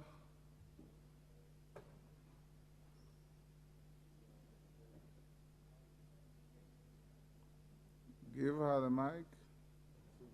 There you are. Thank you, Mr. Speaker, for giving me this chance to appreciate and also support this report that has been brought by the Committee of Budget. I want to appreciate our President, Mr. Speaker. I felt it could be so bad if we end this without somebody having appreciated the President, especially from this group of women reps, because we've been allocated 1 billion extra, which is very important for us as women reps. As you can see, Mr. Speaker, it has been very difficult for women rep to come back to the House, just because the amount that we've been allocated all along has been very little. So at times when we are doing our projects, it is not, it cannot be seen on ground because what we have is very little. So I want to take this chance to appreciate the President and also appreciate the committee for the work that they have done. Thank you so much, Mr. Speaker. The Honorable Anthony Oluoch. What is out of order, Ruku? Hold on, Honorable Anthony Oluoch. Mr. Speaker, sir, I rise on point on order number 95, sorry, that the members are repeating themselves when it comes to the debate. So I think it is high time to call the mover to reply, Mr. Speaker, sir. Yes. I have given the floor to Anthony Oluoch. Let him finish and I see if I can call the mover. Anthony Oluoch, you have the floor. Thank you, Honorable Speaker, and I want to thank the Budgets Committee for coming up with this budget policy statement report. And allow me first to comment on and agree with the Chair of Budget on the question of timelines. As we were engaging with our respective committees, I do agree that the timelines involved in these ought to be expanded from 14 to 28 days. And one of the experiences that we had as a committee, looking at our respective departmental committees, is that the respective sagas focus too much on the budget ceiling at the expense of policy. And for these reasons, other than the recommendation that we expand the time, I think this committee ought to have gone a step forward and say that we need to unbundle budget policy statements from the budget ceiling so that these issues are considered separately and that they are able to be processed in a manner that allows policy to be determined as policy as the anchor for budget, and that budget ceiling and the crunching of numbers be able to be done also separately. Secondly, I want to agree that the medium-term strategy that was adopted yesterday, I think this House resolved that it ought to be attached with the budget-making process. And I think this is an important thing, and I do recognize that the Budget Committee has given recognition to the fact that the medium-term management strategy ought to be attached to the budget policy statement. Mr. Speaker, I, however, do wish to ask that this committee should have gone a step further and noted that in attaching debt in terms of how debt, public debt is defined, and this is a point that I wished to have raised yesterday, but it is still very germane today. We ought to have gone further and recommended in terms of policy that public debt ought to be reopened in terms of its definition.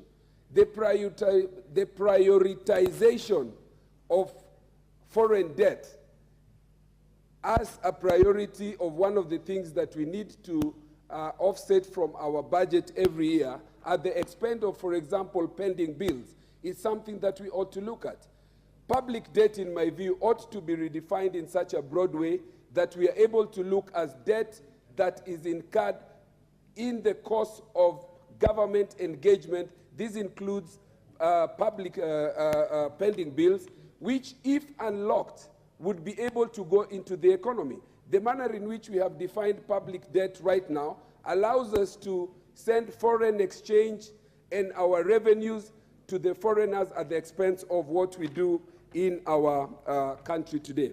I also want to support the resolution that the budget ought to engage in terms of the National Government Constituency Development Fund, in terms of when administration blocks are being built, when police stations are being built.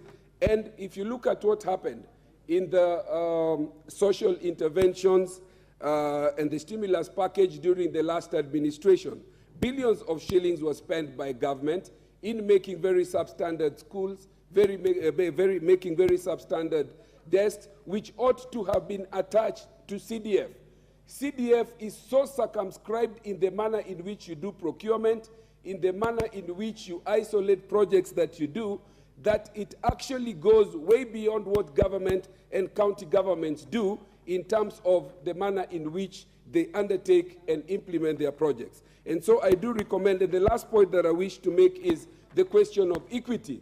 When we engage in public debt and talk about foreign debt, there ought to be an understanding and appreciation that when we incur foreign debt, the payment of this foreign debt is done by every Kenyan, so that foreign debt that is incurred ought to go into development of all Kenya's corners of this country, not just Nairobi and its environs, so that Turkana, Garissa, Wajir ought to be having 50% of the money that we borrow in terms of foreign debt, and then the other countries that have been developed before, starting from Nairobi, Kiambu, Mombasa, Kisumu. Your time is up, honorable members. I'll seek your concurrence from Honorable Ruku's request that the mover be called upon to reply. As members of that opinion say aye. Aye. Will those of the contrary opinion say nay? Nay. The ayes have it. Ndindi. Thank you very much, Mr. Speaker. And I want to thank all the members through the Speaker for the various contributions which we have had. Even the positive criticism is a way to tell us that there is room for improvement. So I want to thank every member in their contribution, and we have noted all the comments and concerns. Mr. Speaker, I beg to reply.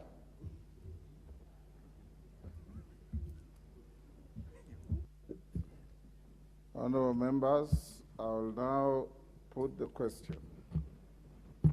Honorable Anjala and Jen Kihara, it's actually not very decent to walk out when such an important question like this is being put. Take your seats.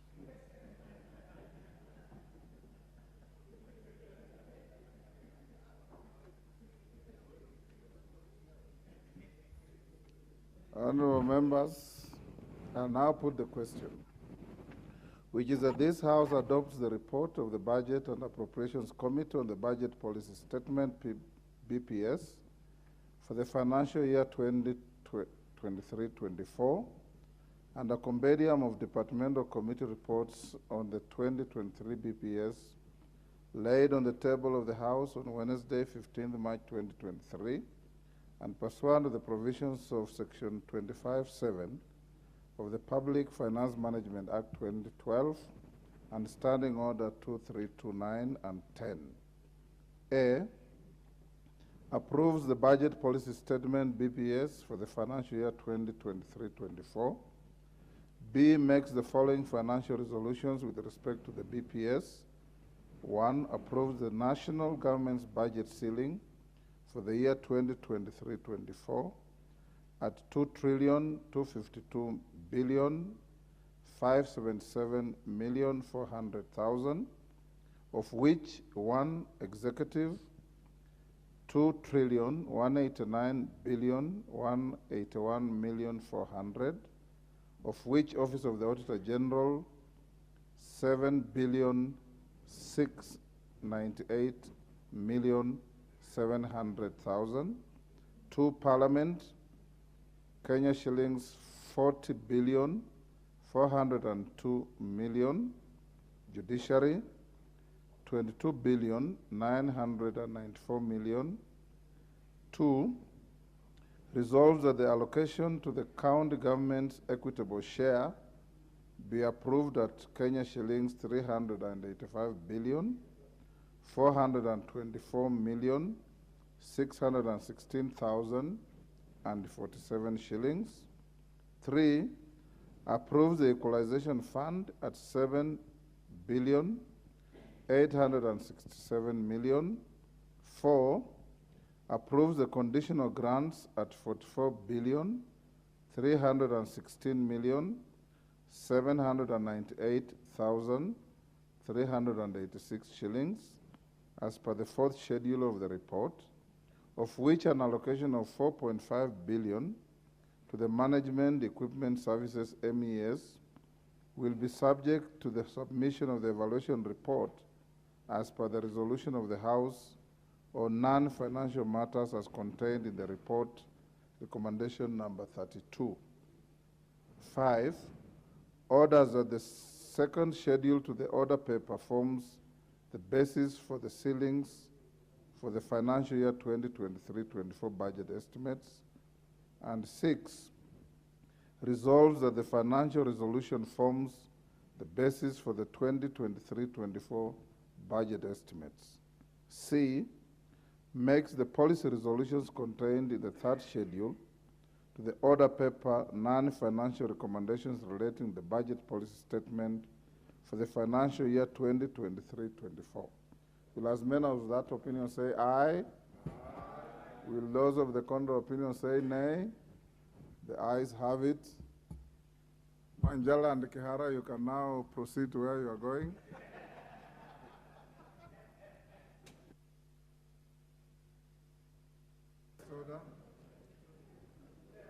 Order number 10, motion, consideration of nominees for appointment as members of the National Climate Change Council.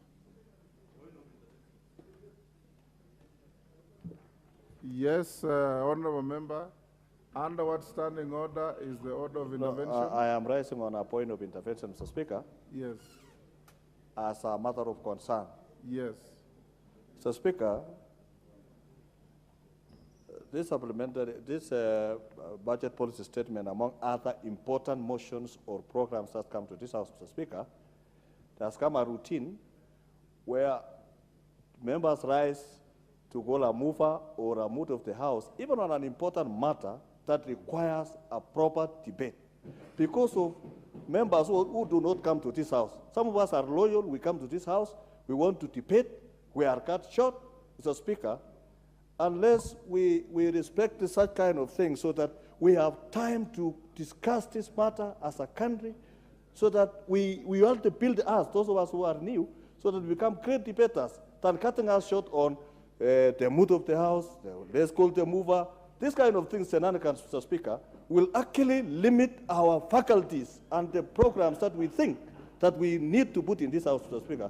We require guidance going forward, Mr. Speaker, on these matters. Honorable Joseph, nobody will curtail the growth of your faculties.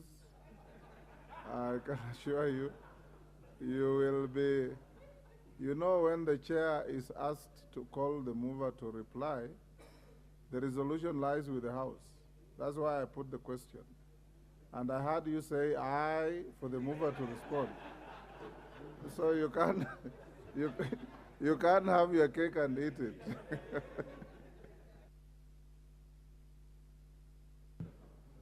Have you called the next order? The Chairperson, Departmental Committee on Environment, Forestry and Mining. Honorable Speaker. Honorable Gikaria. Honorable Speaker, that taking into consideration the finding of the joint committee. Honorable Gikaria, start by saying I beg to move the following motion.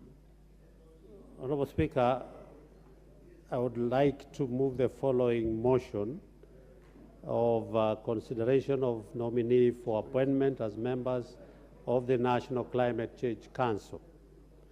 That taking into consideration the finding of the Joint Committee of the National Assembly Departmental Committee on Environment, Forestry and Mining, and the Senate Standing Committee on Lands, Environment and Natural Resources, it is this report on the vetting of the nominee for appointment as members of the National Climate Change Council laid on the table of the House on Tuesday, 14th March 2023, and pursuant to Article 132(2)(f) of the Constitution, Section 7(4) of the Climate Change Act, Section 3 and 8 of the Public Appointments Parliamentary Approval Act 2011, and Standing Order 216(5)(f) of the National Assembly, and the Standing Order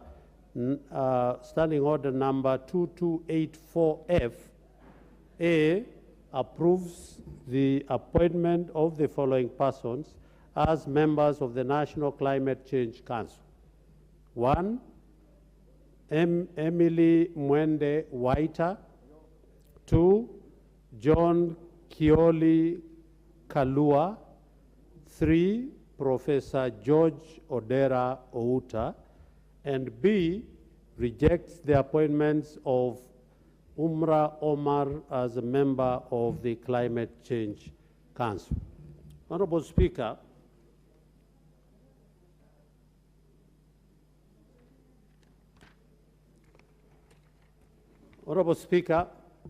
on Tuesday the 14th, as indicated, 2023, you issued a communication from His Excellency the President regarding the nominee as I have read. Mr. Speaker, sir, pursuant to Standing Order 45(1) and the fourth schedule of the Standing Order, the names and CVs, curricula vitae, of the 4 nominees were referred to the Departmental Committee on Environment, Forestry and Mining, jointly sitting with the Senate Standing Committee on Lands, Environment and Natural Resources. Mr. Speaker, on Friday the 17th, Appointments Parliamentary Approval Act 2011, the Clerk of the National Assembly and the Clerk of the Senate, in writing, of the Senate, and placed an advertisement in the print media on Monday, 20th February 2023, inviting the public to submit memoranda by way of written statement on oath or a stroke affidavit contesting the suitability of the nominees. The advertisement indicated that the submissions were received on Monday, 27th February 2023 at 5 p.m. Mr. Speaker, by close of that day, the committee had not received any written statement on oath contesting the suitability of any of the nominees.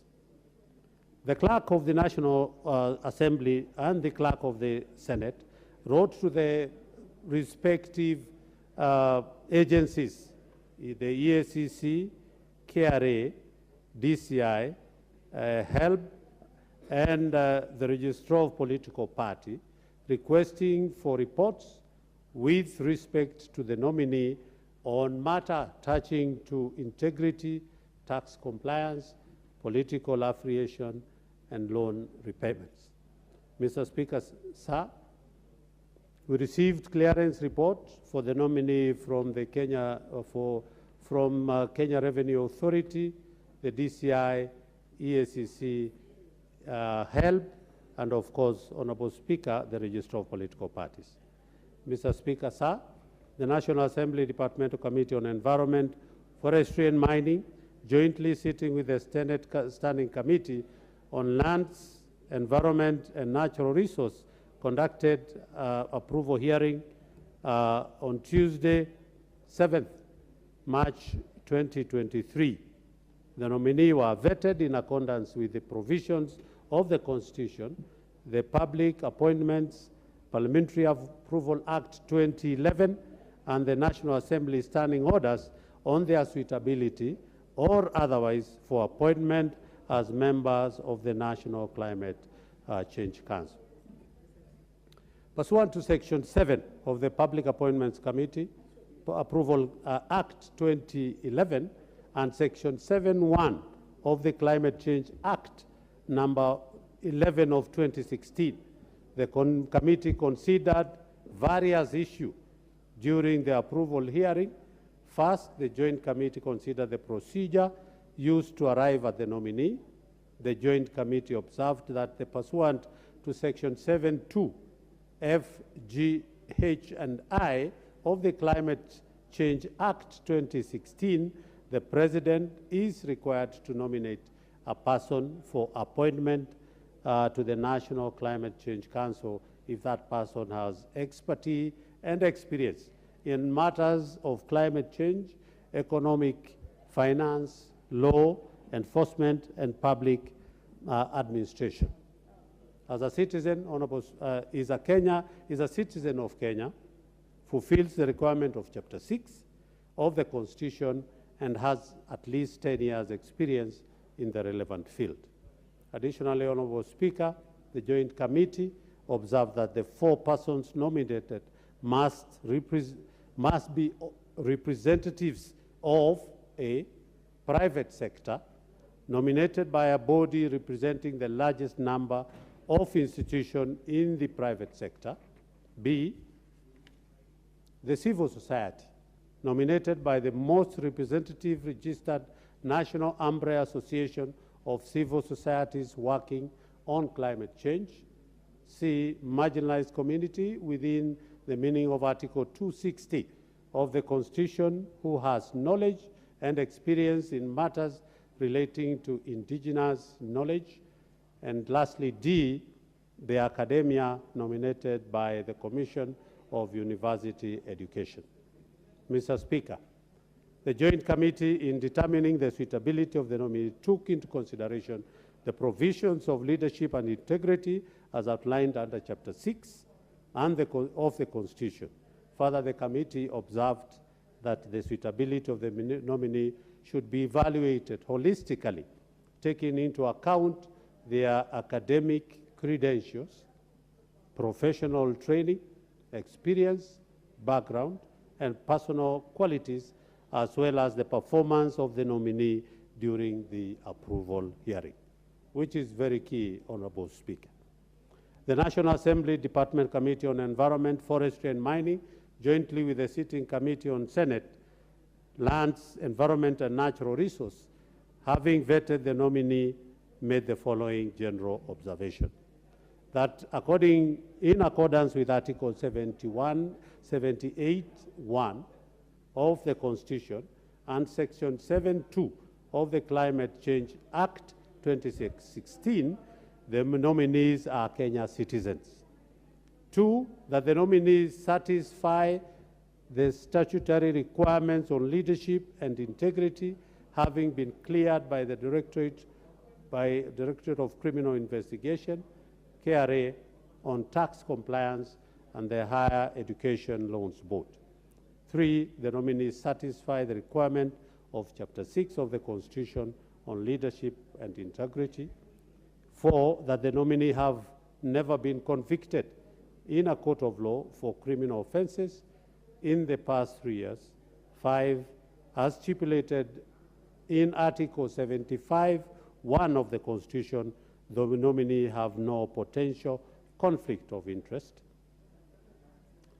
6, that the nominee do not hold offices in any political party, hence satisfy a requirement of Article 77(2) of the Constitution, in exception, Honorable Speaker, of one nominee, Umra Omar, who, as at the time, was a member of the Safina party, and he had the production of the indicating that he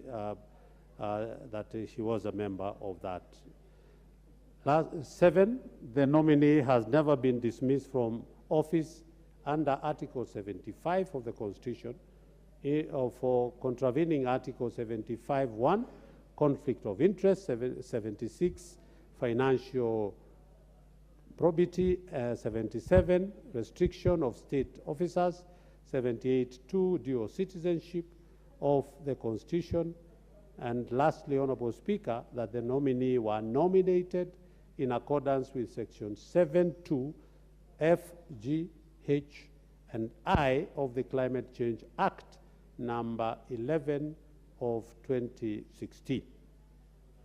Mr. Speaker, sir, the three nominees, Amy Mwende Waita, John Kioli Kalua, and Professor George Odera Outa, demonstrated knowledge on topical issues, technical and administrative issues touching on climate change, and have the requisite abilities, qualifications, and experience to serve as members of the National Climate Change Council. However, Mr. Speaker, sir, Umra Omar did not demonstrate knowledge on tropical issues, technical and administrative issues, touching on the indigenous knowledge contrary to Section 7(2)H of the Climate Change Act 2016. Consequently, the nominee lacks the requisite abilities and experience to serve as representative of the marginalized community of the National Climate Change Council. Lastly, Honorable Speaker, is that I urge members to read comprehensively the Joint Committee report of the National Assembly Parliamentary Committee on Environment, Forestry and Mining, and the Senate Standing Committee on Lands, Environment and Natural Resources in order to fully appreciate and enrich the debate. I further urge members to adopt the recommendations and of the committee as contained in the report.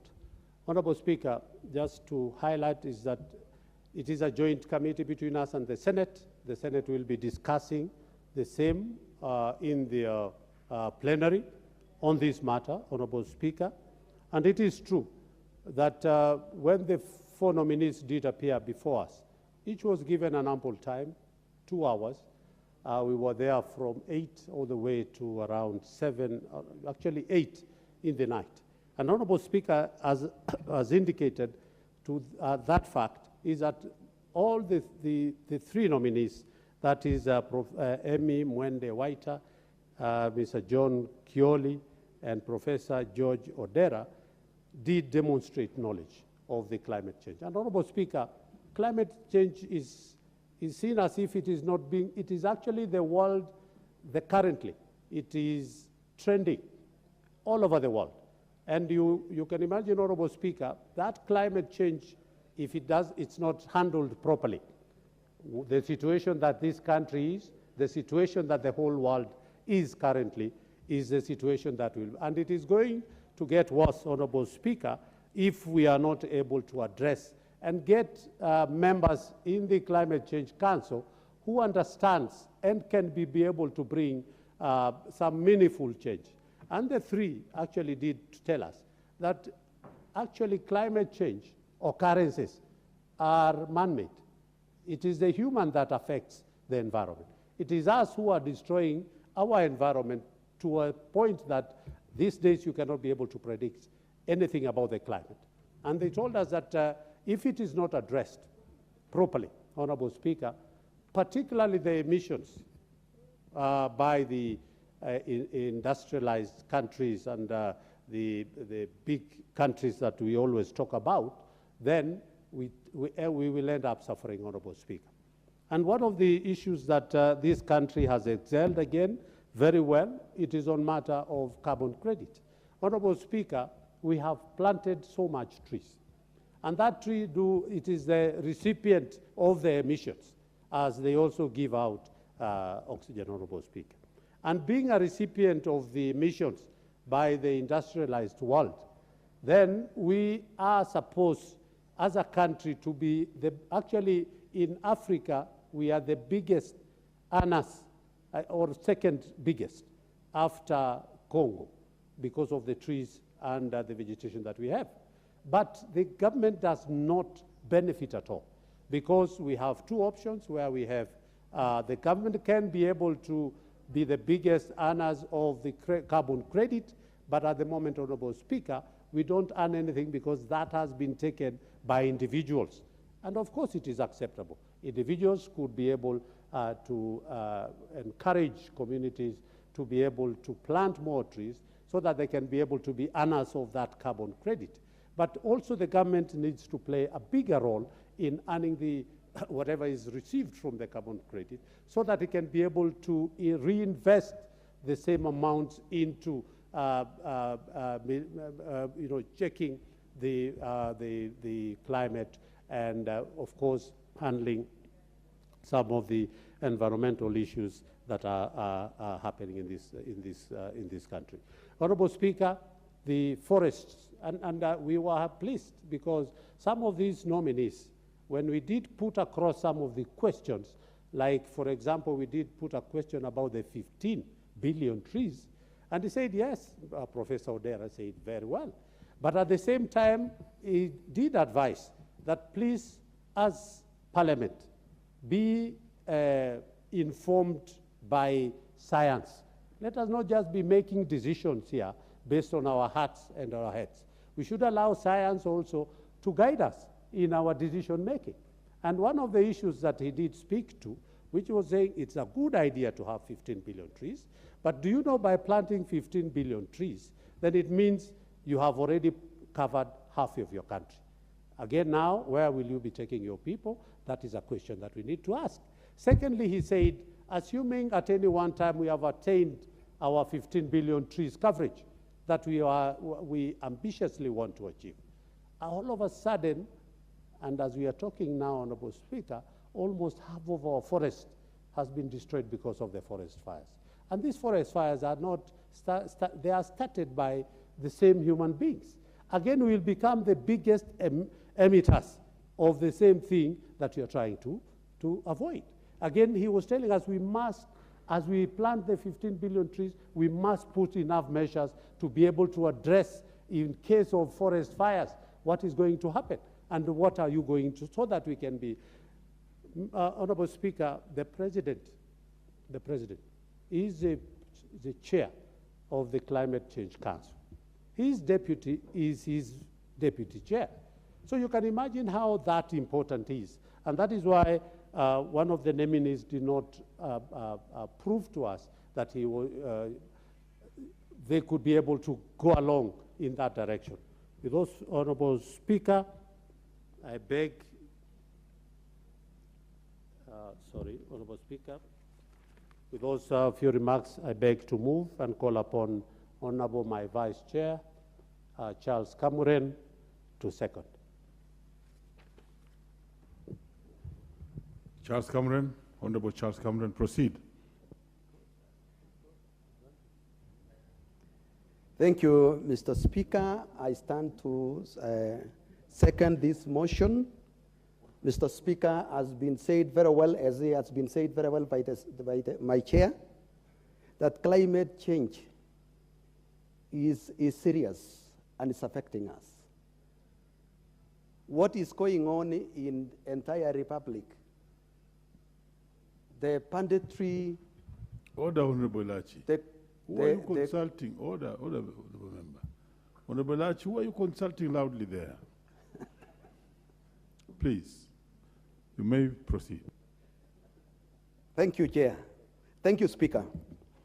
I was saying, Honorable Speaker, that the challenges that we are facing in this country at the moment, it is as a result of climate change.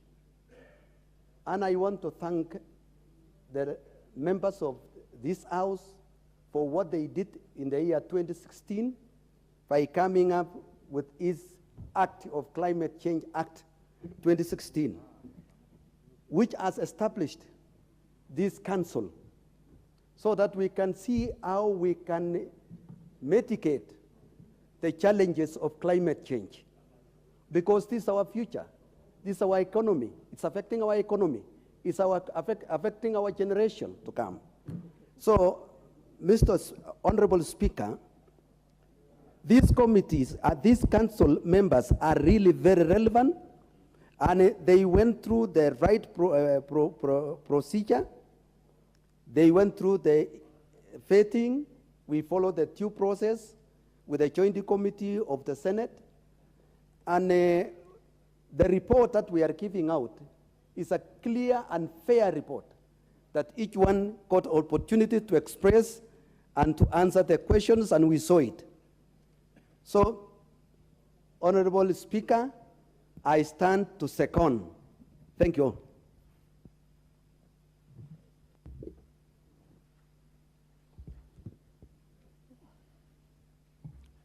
The honorable members, I now propose the question that, taking into consideration the finding of the Joint Committee of the National Assembly Departmental Committee on Environment, Forestry, and Mining, and the Senate Standing Committee on Land, Environment, and Natural Resources, in its report on the vetting of nominees for the appointments as members of the National Climate Change Council laid on the table of the House on Tuesday, 14th March 2023, and pursuant to Article 132(2)(f) of the Constitution, Section 7(4) of the Climate Change Act, Section 3 and 8 of the Public Appointments Parliamentary Approval Act 2011, and the Standing Orders 216(5)(f) of the National Assembly, and the Senate Standing Order 2284(f), A, approves the appointment of the following persons as members of the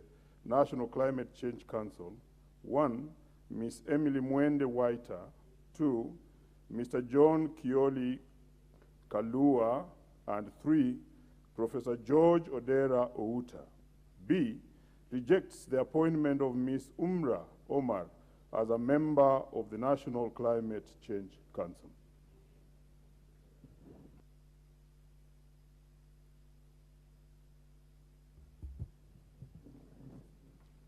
No, this being a special motion to approve nominees, and having been told that the chairman of the council is the president himself, the vice is the deputy president, I will allow a few members to make their contributions on this. And therefore, number 1 on my list here is Honorable Kibet Komingoi of Bureti. In his absence and not being in the House, I move to Honorable Francis Sigei of Sotik. The honorable members who are out of the House or who are not willing to speak on this, I would then advise that if you want to speak on this, press your intervention. So I'll go to interventions. And therefore, I want to call Honorable Kuria Kimani of Molo. Asante sana Mstahiki Spika kwa kunipa muda huu wa kuchangia ripoti hii ambayo imeandaliwa vilivyo na rafiki yangu na mbunge wa kaunti yetu ya Nakuru, Mheshimiwa Gikaria. Mheshimiwa Spika, huu mjadala ni wa kupitisha wale wanachama wa baraza la nchi la masuala la tambiachi, ama ukitaka climate change. Mheshimiwa Spika, mambo haya ya tambiachi ni ambayo yanahusisha mambo ya unyevuanga, ama ukitaka kwa kimombo humidity, mambo ya kanieneo ya angahewa, ukipenda atmospheric pressure, mambo ya upepo, mambo ya usimbishaji, ama ukitaka precipitation, na masuala mengine yanayoathiri mambo ya hewa. Mheshimiwa Spika, tuko wakati ambapo katika nchi yetu ya Kenya mambo yamebadilika. Katika mahali ambapo natoka, eneo bunge la Molo, Mheshimiwa Spika, hatujawahi kukaa miezi 4 bila kupata hata tone moja la mvua.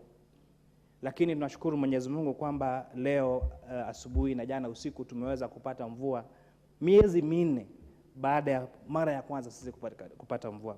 Na kwa hivyo Mheshimiwa Spika, haya masuala ya tambiachi ama haya ukitaka climate change ni mambo ambayo yaliweza kuzungumziwa kwanza pale Marekani na yule ambaye alikuwa rais wa Marekani, Mheshimiwa Barack Obama, na watu wengi walisema kwamba haya mambo ya tambiachi basi ni story tu, ni mambo tu ambayo hayatakuja. Lakini tunapoangazia kwamba yale mambo ambayo yamebadilika saa hizi, mifugo yetu yanakufa kwa sababu ya kukosa nyasi na chakula kingine cha mifugo, ni suluhisho kwamba ama ni sindikisho kwamba haya maswala sasa yako pamoja na sisi. Pia Mheshimiwa Spika, nashukuru kamati hii kwa sababu ya kumkataa huyu mama Umra Omar. Na wakati nilikuwa najaribu kuzungumza kuuliza hawa wanachama wa hii kamati ni kwa nini wanapendekeza tuwapitishe hawa Emily Mwenda Waita, tumpitishe John Kioli Kalua na tumpitishe huyu Profesa George Ondera, lakini tusiweze kumpitisha huyu, wamenieleza kwamba kabisa hakuonekana kama alielewa mambo ya tambiachi hata kidogo. Na hata walipoulizwa mambo ya hali ya kifedha, kwa sababu ndio uweze kuongoza baraza kama hili lazima ukue na uzoefu wa masuala ya uongozi, uzoefu na ujuzi wa masuala ya kifedha, uzoefu na ujuzi wa mambo ya masuala ya uongozi. Huyu mama, Mheshimiwa Spika, hata yale makaratasi ambayo alistahili kuyaleta kutoka na zile shirika mbalimbali za serikali ambazo zinafaa kuchunguza Wakenya, basi hakuwa tayari na yale makaratasi. Na hivyo kwamba hii itakuwa funzo kwa wale wote ambao wanakuja kuletwa kwamba katika hii bunge hili, ya kwamba sio kumaanisha ya kwamba jina lako limepeanwa kupitishwa kwa kamati yoyote ama kwa jukumu lolote katika nchi yetu ya Kenya, ya kwamba bunge letu la 13 ni bunge ambalo litaweza kuangazia hao watu wote na kuangalia kama wale ambao wamehitimu basi tutaweza kuwapitisha katika hili bunge, na wale ambao hawatakuwa wamehitimu hatutasita kamwe kuhakikisha kwamba tumewarudisha kwa raia, ili tuweze kutafuta wale wa Kenya ambao wako na ujuzi ambao unahitajika kufanya zile kazi ambazo wamepewa kuzifanya. Na kwa hayo na unga mkono kamati hii ambayo inaongozwa na Mheshimiwa Gikari. Asante Mstahiki Spika. Next is the Honorable Jessica Mbalu, Kibwezi East.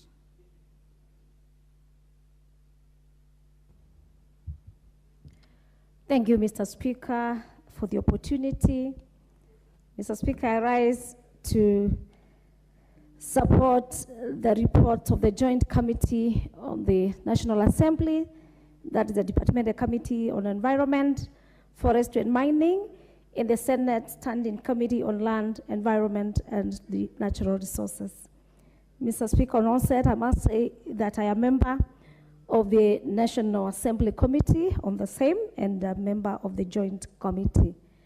I want to appreciate and thank my chairperson, the Honorable Gikaria, for the moving of the approval report of the nominees that were sent to us.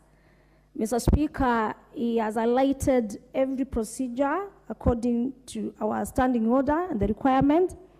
And Mr. Speaker, I must say the recommendations are the recommendations of the committee. Mr. Speaker, I will start from being a lady. I am a member of parliament as a woman from Kibwezi's constituency, serving my 3rd term. Mr. Speaker, we really failed for one Madam Umra Omar, whom my chairperson really described on the issues why she was not able to be picked. I really cried for her to be given a chance, Mr. Speaker. But the demonstration that she gave to us is that she did not understand very well on the issue of climate change. And Mr. Speaker, also she lacked interest on the subject matter. We tried to persuade that she's given time to put her is in place. The Speaker, being a woman, it's not easy. Maybe she had issues of cooking for the babies and also serving issues at the family. But however, being a woman does not mean that you don't take your work serious. Mr. Speaker, Mr. John Kioli did very well. Presentation of papers, as the chair has said, is seemed, and he also demonstrated in the interviews and also when we were interviewing them, of course, that he understands the issues of climate change. And as you know, how the climate change is affecting our country and our whole continent. Mr. Speaker, also one lady who did also very well, and I was happy, is Miss Emily Mwende Waita. She really demonstrated through her experience, through even communication and answering of questions to the committee, and we were all satisfied. Mr. Speaker, I want to say on the conclusion that it was unanimous agreed by all the members of the joint committee, that is the National Assembly and the Senate, which is a committee that was chaired by both chairs and all the members, that we approved the three, and either, I don't know, we have given another member that is to replace, or maybe we allow, of course, that is not a recommendation, that is my feeling now. We also allow the, being a woman, the Miss Umra, now that we are working on the truth and gender principle, to, come back again for the, for the interview. And I request, because I know the chair is here and I know the appointee, the bodies that are appointing, because we needed 4, the other one to be appointed to be a lady. Mr. Speaker, on the issue of the work that is needed on the climate change, the Council, it is going to give us a lot of answers to questions. In fact, some of the questions is how are we prepared as a country to ensure that we can be within, or we can ensure that our people are not affected adversely by the climate change. And so these 4 council members are very important members who needed the necessary qualifications.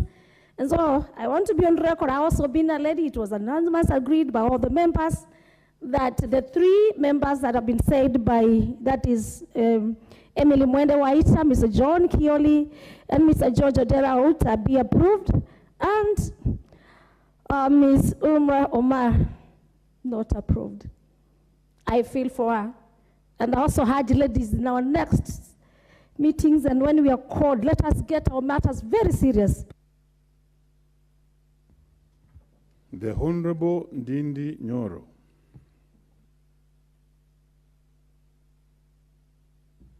Thank you. Thank you very much, Mr. Speaker.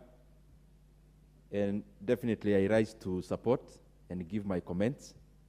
But first I was to congratulate the committee, and especially the chairman, the very knowledgeable chairman, Honorable Gekaria, for a very elaborate report. I've been going through the report, and I can clearly see intense hours were put into the works to be able to generate this report. Mr. Speaker, as you ruled before, this matter is a very serious issue. And I thank you for giving members an opportunity to ventilate and to also contribute to this motion. Mr. Speaker, because National Climate Change Council is a council in a class of its own. Mr. Speaker, previously we used to have universities where Chancellor was the President of Kenya. But in the current situation of the modern institutions, that is normal. The point I'm driving home is that it is very unlikely, it is very scarce that you see a president chairing anybody in Kenya, and especially a sectoral body. And therefore, this is just to show the kind of importance that we give to our climate and issues to do with climate, our natural resources in terms of sustainability, and any other associated agenda, Mr. Speaker. That the National Climate Change Council is being chaired by none other than His Excellency the President, and the Vice is his deputy, Mr. Speaker, and that the secretary is the minister or the CS who is responsible for that docket. Mr. Speaker, this is to show that we appreciate the situation we are in as a country and as a globe, which, Mr. Speaker, has a great room for improvement. Mr. Speaker, when we talk about climate, it goes together with every other associated natural resource, and especially forestry. And that is why, Mr. Speaker, even the chair and this committee is the one responsible for those issues. Because, Mr. Speaker, even singularly looking at natural resources, sometimes we think only about mining and what is underneath. But, Mr. Speaker, looking at the quantifiable natural resources of countries like DRC, countries like the US, countries like Russia, Mr. Speaker, you are able to see that the value of natural resources that is over, not just underneath, Mr. Speaker, quantifiably is monumental. Forestry, Mr. Speaker, provides a great asset to any country, and especially if it is harvested in a sustainable manner. And Mr. Speaker, even in budgeting, if you look at the current BPS, we have taken cognizance of the importance that we should give to our environment, Mr. Speaker, by allocating enough resources. And also we are looking forward that even when after now we advertise, Mr. Speaker, for people to be able to harvest mature trees, that you are going to be able to generate a lot of appropriations in aid, Mr. Speaker, from our natural resources, not in terms of just going into our forest, Mr. Speaker, to cut trees, but in terms of harvesting mature trees and consequently also replacing. Mr. Speaker, the current situation we are in as a country and as a globe is associated with how we have treated our environment before. And Mr. Speaker, nature can be unforgiving, and in that regard, we need to do what we must at this age to safeguard our tomorrow. The current situation in terms of drought and famine, Mr. Speaker, is associated with how we treated our forest previously. And Mr. Speaker, therefore, going forward, we need to be a bit more meticulous, Mr. Speaker, on how we look after our environment. I've gone through the CVs of the nominees. We have the right men in the job, Mr. Speaker, and even for the nominee, who is actually my friend who never got a chance to go through, Honorable Umra, that there's a chance to try even better opportunities. Because the committees do their work objectively. Maybe she can fit in somewhere else with her qualifications, Mr. Speaker, but I also want to applaud those who went through because they are thoroughly qualified for the position to sit in the Council of our Climate. Thank you, Mr. Speaker, and I submit. The Honorable Joseph Emathe, Turkana Central.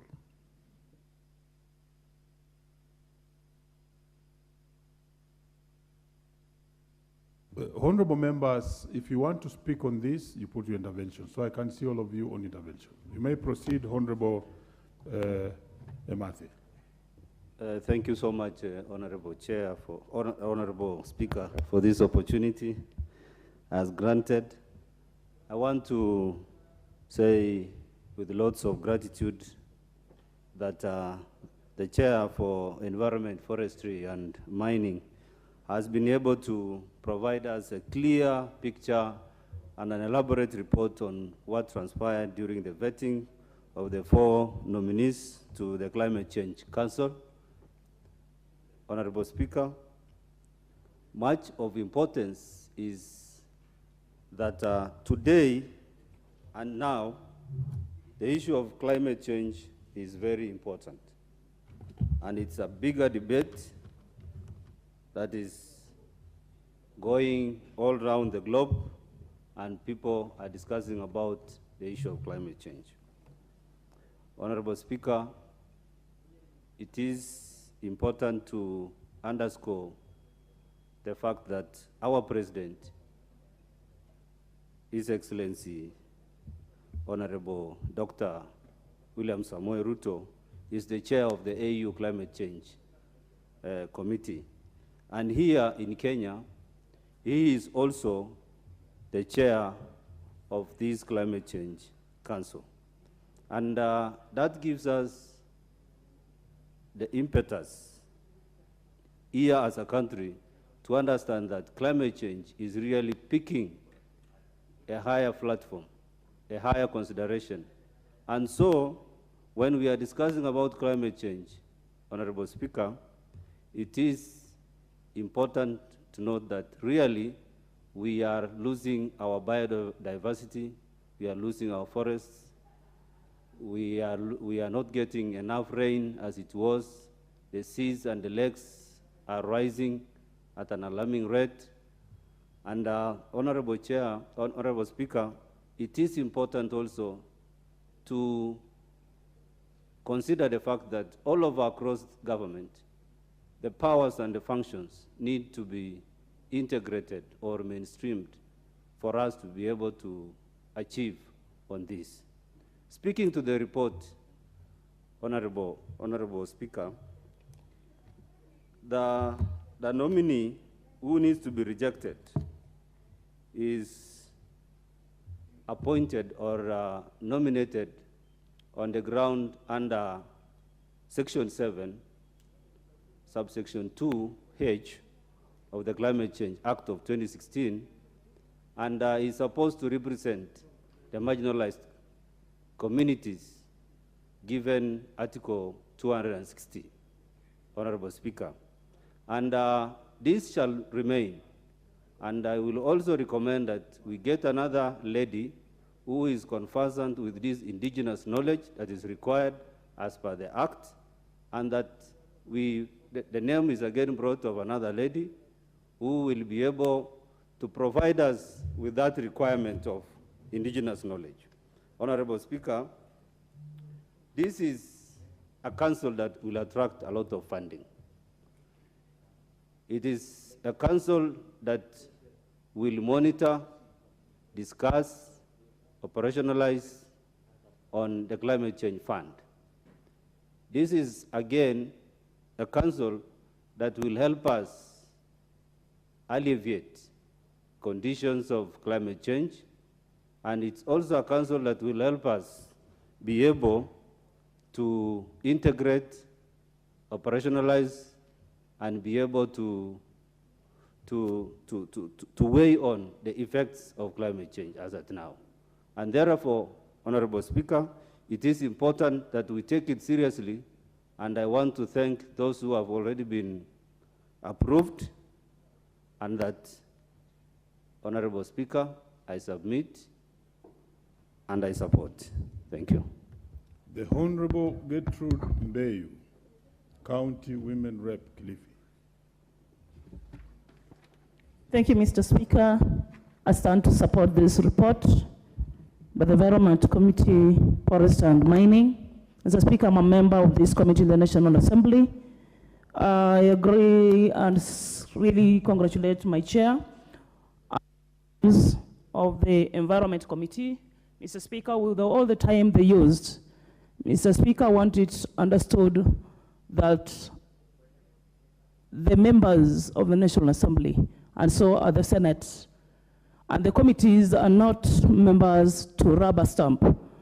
I want to congratulate the 3 members who were selected to the council. Being a very sensitive and a council of its own in this regime, Mr. Speaker, I want to say, as much as we would support ladies, we would always support those who qualify. I'm just wondering how my sister, Umra, documents landed into the committee when she did not have all the documents certified. She did not have knowledge of environment. And I think the executive now have understood that members of parliament are not rubber stampers. We did what we were supposed to do, selected the ones who are qualified, had the qualifications and the technical know-how, the skills on matters environment. Thank you, Mr. Speaker. Very well. The Honorable Ngongoyo Onesimus.